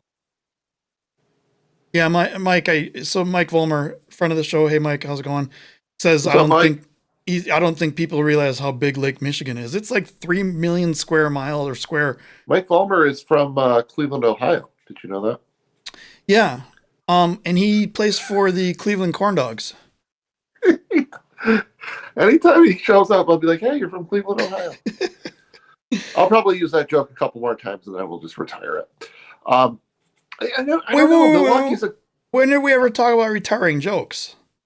Well, I'm retiring them. My own jokes. You can keep yours going. Okay. I'm going to retire some of mine. And we'll have ceremonies and stuff. And in the sake of doing that, I'm going to call Milwaukee the Corndogs. Okay. Well, it seems fair. This is a tough one for me. I mean, I think the perfect team name would have been the Milwaukee Brewers, but that's already been taken. So I really don't have a better one for the Wave. Yeah. I mean, this is assuming that something happened. The MASL, the government says, "Hey, MASL, we'll grant all your visas forever for all your players that you want, as long as you rename all your teams." Then we can talk about renaming them, but just so in case anyone jumps in and is like, "Why are they talking about renaming Milwaukee?" No, that's not where we're going with this. No. So Milwaukee is known for beer, bratwurst. Wisconsin's known for cheese, but Milwaukee isn't. There's a lot of German people in Milwaukee. So it's tough. I mean, you could be like the Milwaukee drunk guys. I don't know. It's funny you say that because a certain person who we know who's changed their name to Milwaukee Murder Hornet just said the Milwaukee Long Island iced teas. I was going to say that, but I figured I wasn't going to. By the way, I'm not speaking to the Milwaukee Murder Hornet ever again. So. Oh, well, that went over well. Yeah. A while ago, Alex said Foghorn Leghorn commentating games would be amazing. Jay says, then why is the Pacific Northwest filled with tsunami escape routes? I mean, do they have one for Godzilla? Because I feel like that's where you're going with this. Yes. I don't have a suggestion for Milwaukee either. I've been stalling. I can't think of anyone or anything, so we'll just stick with Wave. How about Milwaukee FC? Lazy, but okay. Yeah. Dallas sidekicks. Jay told a story and I kind of zoned out when he told it, and then I watched this video again and I zoned out in the exact same place. So Jay, whatever words you said in there hypnotized me, and I'm gonna start cackling like a chicken pretty soon. His suggestion was to call the Dallas, and I kind of like how this works, but I don't like the actual names. He said call the M1 team the heroes and call the M2 team the sidekicks, because the sidekicks are like the lesser, in the comic book world at least, they're the lesser. Yeah, this is another example of a team that will never ever change its name due to the history. Right. I mean, you could come up with a couple of names. I mean, the Dallas Tornadoes, the Dallas Aardvarks. Corn dogs. Would be my Dallas corn dogs. They have really good corn dogs. You know that. I know. It has double meaning. That was the first ever video on the sarcastic corn dog. Jay said Milwaukee could go with the Wasps. Then they need to just take the V and the E off the turf and replace it with SPS. Probably an easy fix. Yeah, I'm sure that'll work. But yeah, the first video ever on that was me doing a live feed from Dallas, eating that huge corn dog, which was great. But yeah, either the Tornadoes, because they have a lot of tornadoes there, or the Aardvarks. I'm sure they have a lot of Aardvarks, and I like saying the word Aardvark. And I don't understand how the mascot is a kangaroo, because I don't know if there's many kangaroos in Dallas. I have not. I didn't see any in my travels. Yeah, no. Wait. Hold on. If you look up, what am I looking at? You're the screen. It's not top left corner of our screen. Yeah, but that we started 15 minutes. That got reset after 15 minutes or whatever. So we should have already had an overtime 15 minutes ago. I thought it was at 2 hours. I thought it was an hour 30. Oh, well. Overtime. At least one of those. We have to get at least one of those in. We have to just do one. So, and our new rules for the show, and I don't recommend doing this to MASL, just random overtimes whenever we decide. Yeah. So that'll work. Well, I mean, we're almost done. We didn't have one, and I enjoy the layout. I want to hear that every time. Yeah, I don't have an answer for the sidekicks. I don't have a name. I don't know what Dallas is known for. They have a giant airport, and that was it. I got stuck there for 7 hours. The Dust Bowl, the dust storms, the tornadoes. I mean, there's a lot of funky weather that goes on there. The Dallas Tumbleweeds. There you go. All right, next one is the Baltimore Blast. Blarst. I think, obviously Corn Dogs is my first choice, but I think we're going to go with Blarst. He called them the Beasts because he said he wouldn't know, and this is where he kind of lost me. I think everyone learns about the history of the country at some point in their lives, and that all of the major battles took place in the Chesapeake Bay, which is very close to Baltimore. Very close to Baltimore. Yeah. And they called him Blast because of, and it's the imagery is a soccer ball blowing, like a cannon blast. I thought about coming up with a name for Baltimore, but I couldn't like calling them the Baltimore Minis doesn't really sound good. The Baltimore Mini Corn Dogs. Baltimore Mini Corn, yes. There we go. The Baltimore Havesies. They have half the size of a regular field. But yeah, I think Baltimore Blast is probably the best one, or the Blarst. I think Blarst is the best. Jay admits his pick was terrible because he said the Beasts because he wanted to keep was that alliteration? Word association? Yeah. They have a lot of crabs there too. So the Baltimore crab cakes. Ooh, I haven't had a crab cake in a while. I don't think so. Being from where I am, James says half Blarst. Being from where, we don't really have crabs in the oceans surrounding Milwaukee. Yes, that's true. So I've had crab cakes, but I almost guarantee I've never had anything like what is in Baltimore. Yeah. Yeah. I like how they call them cakes. I don't know if I would call them a cake. Yeah, you got to be careful on that. Yeah, it's a fine line. But they call it a crab cake. It's tasty. I'll allow it. Yeah, okay. Savory cakes are good. I can deal with that. Yeah. Next one, the St. Louis ambush. We already know what we're gonna say. Corn dogs. Yes. Actually, no. This one, there's no other name possible than the Ambuns. It's been that's written. the only one. That if you're gonna argue with any other name, just don't. Jay's comment was that you can't ambush someone because ambush means sneaking up on someone, and you can't do that when you're wearing pink. I mean, sure.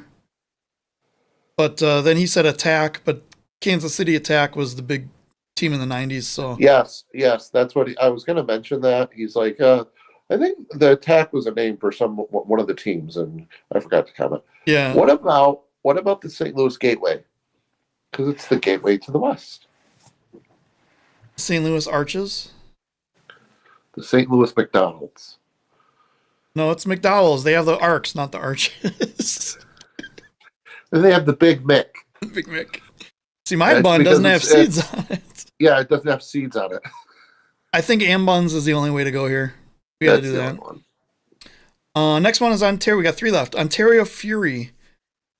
And his comment was because there's a lot of earthquakes in that area, call it the Tremors. But I thought naming a team after a movie was bad. I'm going to go with the Ontario Corndogs.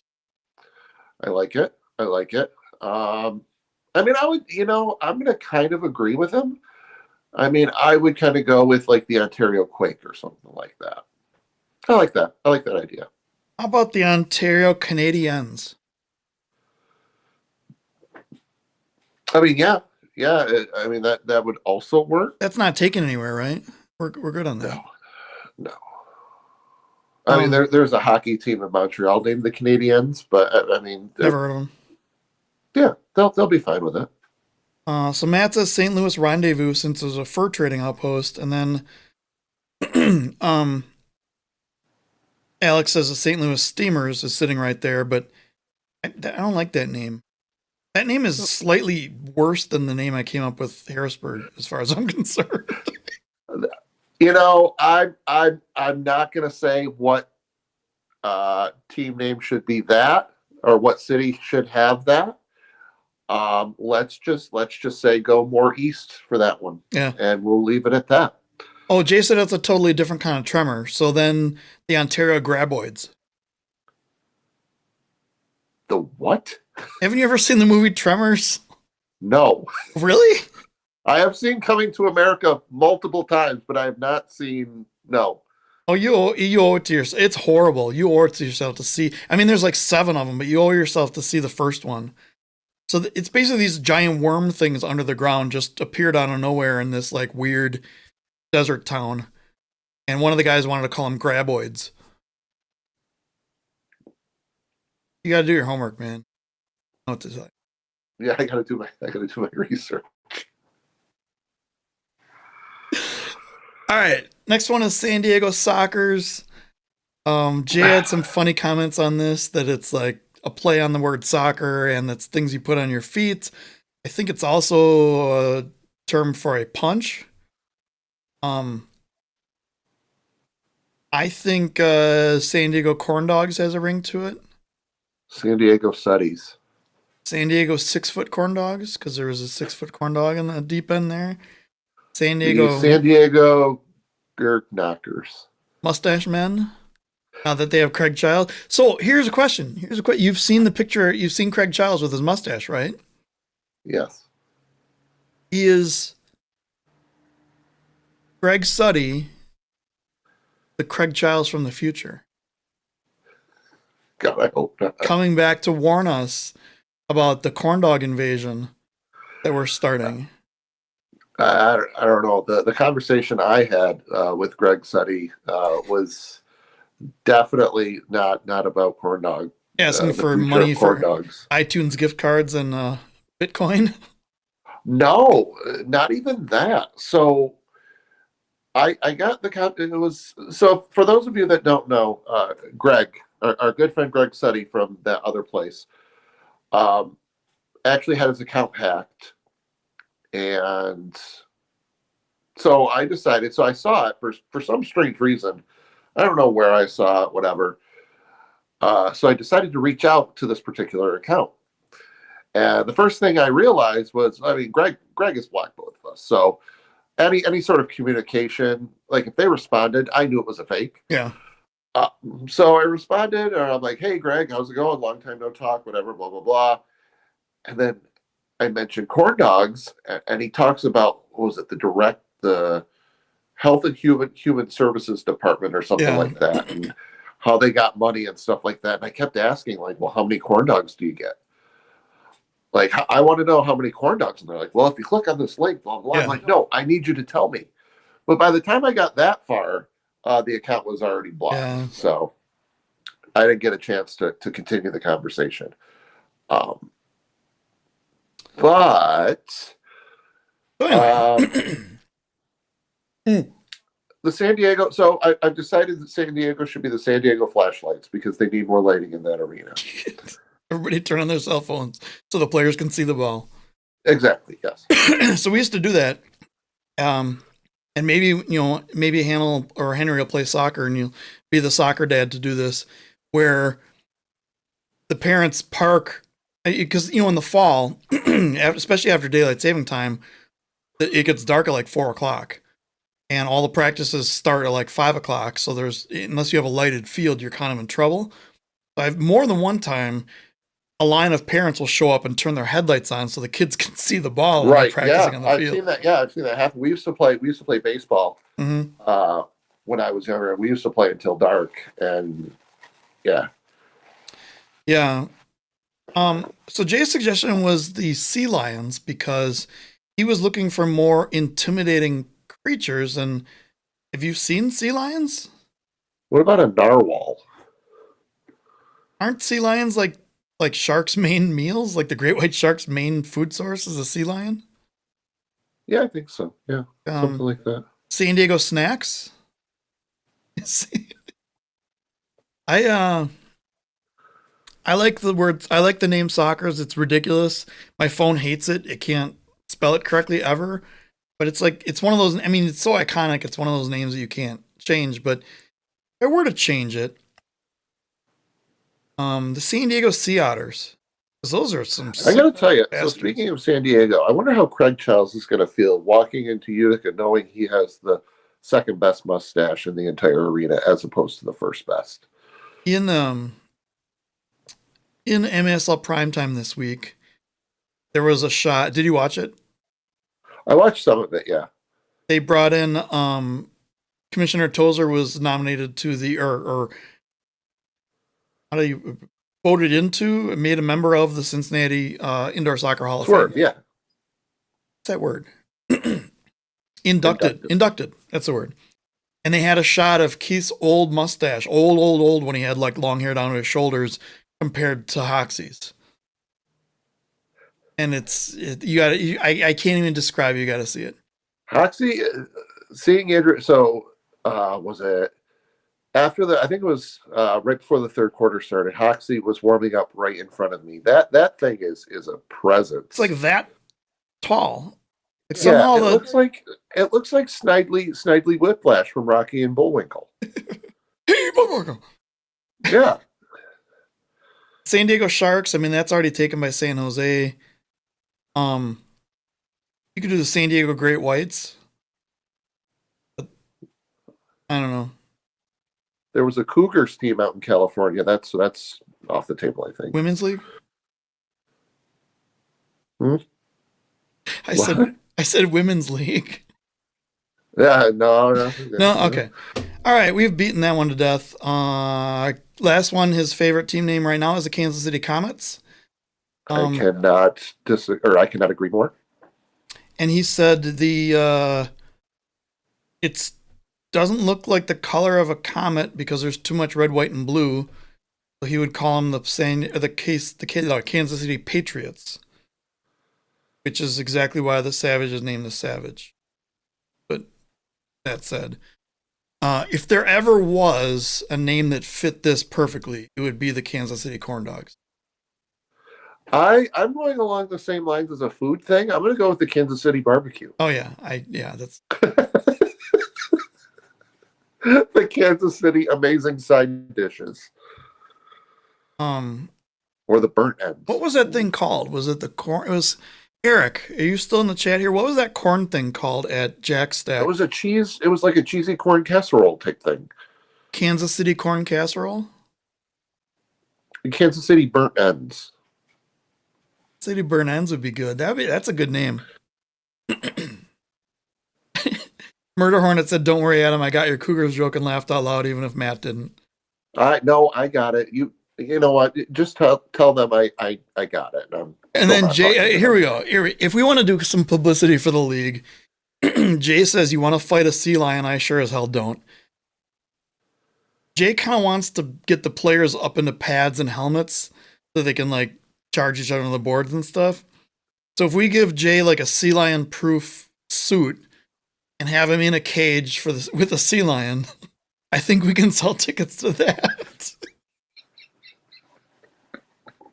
Have it happen in a parking lot at halftime. Jay, you need to wear something under the kilt for that though, because there's some people that don't want to see what's under there. Yeah, they're probably kids will probably want to watch it, and it's probably not going to be. Yeah. So I think you can't change a comet's name, but if you did, barbecue burn ends, anything food related would probably be anything food related, anything. They don't really have Kansas City pulled pork sandwiches. Oh yeah. Huh. Adam has said a couple things. Kansas City Dirty Birds, Kansas City Frequent Flyers with how many trips to the penalty box. How about the Kansas City red cards? Kansas City. I was gonna say blue cards, but yeah. So how do or if we're talking Philly, it'd be the Kansas City Smurfs. Yep. Yeah, that's true. And they were calling the Smurfs blue cards and they called the Tweety Birds yellow. But at some point, I think Joey Zanaboni used the term Tweety Birds, but I can't remember what he used it for. Was it talking about the refs because they were wearing yellow jerseys that day, maybe? Probably. I don't know. The things that man says, I'm just baffled every time I hear a goal. And it's like the first thing I do is call you and I go, what the heck? What did he just say? Can you run that by me again? I think when he says Mostaza, it has a great sound to it. It's Spanish for mustard. So he uses that for a goal call. Mostaza! I think that's like one of the more normal things he says now. I don't know if you want to call it normal, but yeah. Yeah, I don't know. I'm still a Joey fan. Oh, me too. But there's a baseball team named the Dirty Birds in Charleston. Okay, well, we can't do that. Charleston Corndogs would be. I think so, yeah. Absolutely. Andrew Haynes, if you happen to be watching this for whatever reason, I can't even begin to imagine, you still need to come up with a team called the Corndogs. Chattanooga Corndogs would be right in your or sell corn dogs at one of your games or something. Yeah, but can't because there's no people there because they're in the corn. I think we've just created a infinite loop here. We probably did. We should probably break out of it. And yeah. We're back. I don't really have any other notes on anything. That's all I had. Yeah, that's pretty much it. We did our picks. First game tomorrow night. Yep. Which is going to be 3 good games.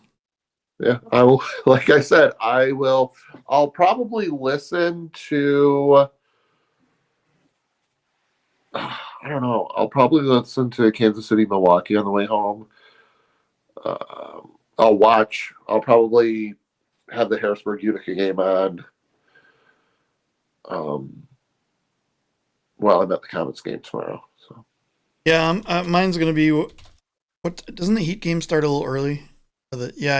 So yours starts at 7:30 Pacific Eastern, 7:30 Pacific. Yeah, no. and If then it did, I would not watch it. 7:30 Pacific, and then 8 Eastern is when the Wave Comet starts. So I'll only watch that game for. I mean, it's listed as 7:35 start time, so they'll start about 7:50 or 8:15. Well, if Willie B's in goal, Utica will be up 5-0 anyways by that point. So.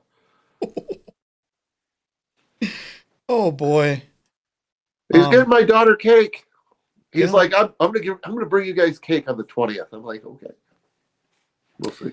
Speaking of cake, someone who I know is watching this show was supposed to get cookies for after the game and never did on the last game. Wow. Whoever didn't get that's rude. I mean, So I have a doozy of a ender here. all right. Say our goodbyes. We should probably say our goodnights. So thank you for watching, and like and subscribe and hit the bell and do all that stuff so we can reach at least 200. I mean, it'd be great if tell your friends, tell all your friends, and if you're a player, tell all your teammates. Just you don't even have to watch the show; just subscribe. Oh, We won't Bushwhacker tell wants to know anybody. why we didn't read any of his team names for the Comets. He said Kansas City Dinosaur, Dragons, Corndogs, Superheroes, Smudged Refs, Wait, who? Bushwhacker, Bunswhacker. Bunswhacker. Oh, so before we say goodnight and everything, I want to thank a couple people. Dennis and Julie doing for the soccer balls you see right up here. One is signed by Lucas Almeida, one is signed by Vadim Kojakov. And then the Hallbergs out of Tacoma, they got me a Tacoma Stars scarf. Ooh. Fun fact, by the way, I don't know if you know this. From what I've heard and from what I've been told, the trophy is still around and is in someone's office, probably displayed. The Corndog trophy has been found, but there is no photographic evidence. No photographic evidence. So we're close to making an apology on that, unless the only reason it's displayed now is because our pressure on the person displaying it made them display it. But yet there is still no photographic evidence of it. So I will take this person's word and I will say the Corn Dog Trophy is being displayed somewhere. Yes. So we'll still bring it up every once in a while, but it doesn't look like there's going to be a All-Star game this year. So yes, there will also be no new scarf in the near future that will join those scarves as well. So you need more jerseys. I do. You need to move into a place with a bigger wall. So from what I've heard, I think Utica might be doing a jersey auction. I don't know if it's this week or next week. From what I've been, because I know the Utica Comets are doing one right now.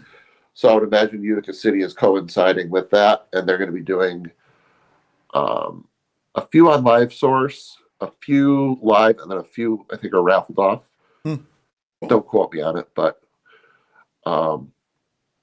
hopefully. Jack I know I'm getting. Jack says a no-go on the charity jersey for Utica. Really? Yeah. Wow. Okay. He got confirmation yesterday. Okay. So I know I'm getting one jersey definitely, two maybe, and then I'm going to try. I got to start looking for another one because there are a few teams I don't have. So I got to start looking into getting those. Because what I want to do is I kind of want to, when we get down into the playoffs, I want to have like each jersey displayed for each one of the teams. Oh, yeah. That'd be a good idea. I have a jersey that I need to wear on next week's show put the voodoo curse on the team that the Wave is playing. So that's a hint of what I got. Well, it's not Utica, so that's good. I don't have one for the team that they're playing tomorrow. I just never got around to get. I sort of do. It's the All-Star one, yeah. I mean, well, no, it's the this is the Comets one. Oh, that one counts. Yeah, this is the Nick Vassos. Yeah, that counts. That definitely counts. The most famous Comet of all. That's right. Who drew a corn dog? Totally looks like a corn dog. Right. Nothing else. Absolutely a corn dog. Yeah. Oh, Jay says he gained a subscriber. Awesome. Our work here is done. There you go. You're welcome. Well, yes, thank you very much. Another Thursday night show. It's a short one at just over 2 hours. Yeah. But yeah, so we'll see you guys next week. Good luck to your teams. Hopefully they win, unless you're the San Diego Sockers. I hope you lose both of them. But yeah, or the Kansas City Comets. You'll have time. All right. Well, I'm good. I can see the end button. Okay. So get the jokes I sent you. What? Where are you sending me stuff? What's going on here? Bushwhacker wants to know if I got the jokes he sent me. So hang on a second. So did you read any of the? So we have a chat. What do you mean we have a chat? So you know how the software we have has like a chat function? Oh. I just noticed that. Oh boy, that's good. Yeah, I don't. So Hannah was still a part of the chat, just in the chat between the three of us, and she wrote the words "hi" and then wrote the word "poop" a couple times. So thanks, Hannah. All right, and with that, so it's a long time ago in a faraway land, and there's a village or town full of people who live in a giant castle. Not the same people from the last joke. I was just about to say, is this the same one as the last time? Not the same. Completely different world, different people, different everything. They're not the Trids, right? They're not the Trids. In fact, they don't even really have a name. In fact, you can call them. What do you want to call them? Blars. The Murder Hornets. The Murder Hornets. So then we have these people, and what's happened is they, like most big giant castle cities, they have a giant moat around their city. And then there's a drawbridge in the front, and that's the only way you can get in and out of the city. Unfortunately, yes. So I learned something today when I was watching Jeopardy. The moats sometimes were used as sewers, like the sewage from the castle. Oh, that's fun fact. Continue. Yeah, not in this. This. Oh, okay. All right, good. So it's a clean moat. Great. Clean moat. Bushwhacker sent me 105 jokes. Good. That's what we'll do next show. Read jokes. Well, you will. I'll be doing something else, and you can read them to the chat. We'll do overtime of just jokes. Great. So all of a sudden, a monster inhabits the moat, and anytime somebody tries to go across the bridge, a giant yellow hand comes up, grabs a person, and the monster eats him, pulls him into the moat. Well, that's no fun. Okay. So they try and they try for, and a city like this can sustain itself for several weeks and things, but it needs to have supply runs come in and out. And it's pretty far away from everything, so there's no real supply runs that come to them. They usually go out and get stuff and bring it back because they're isolated, in Blarst land. They don't want to have outside people and invading them or anything, so they're isolated. Well, they send everybody. So the knights try to go across the bridge.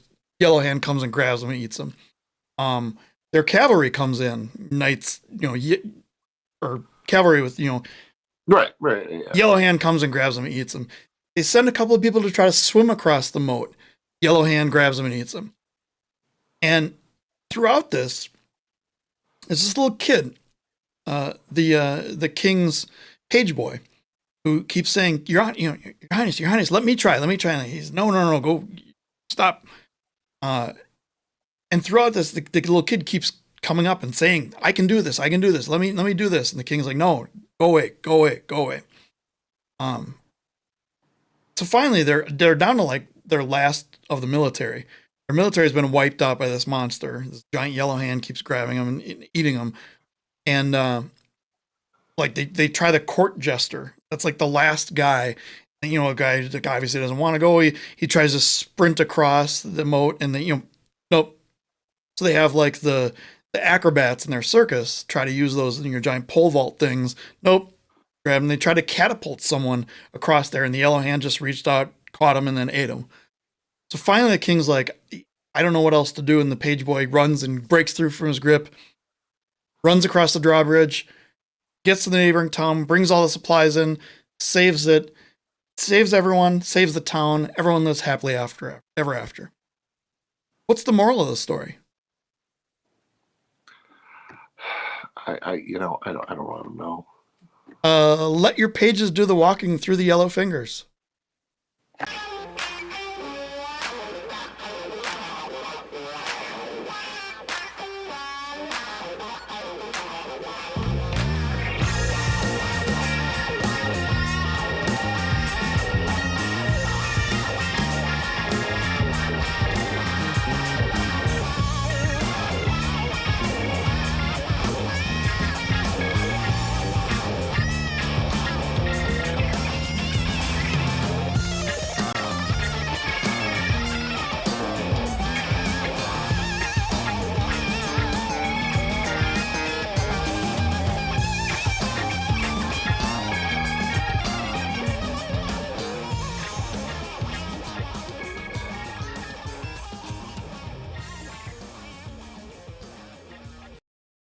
I almost timed this perfectly.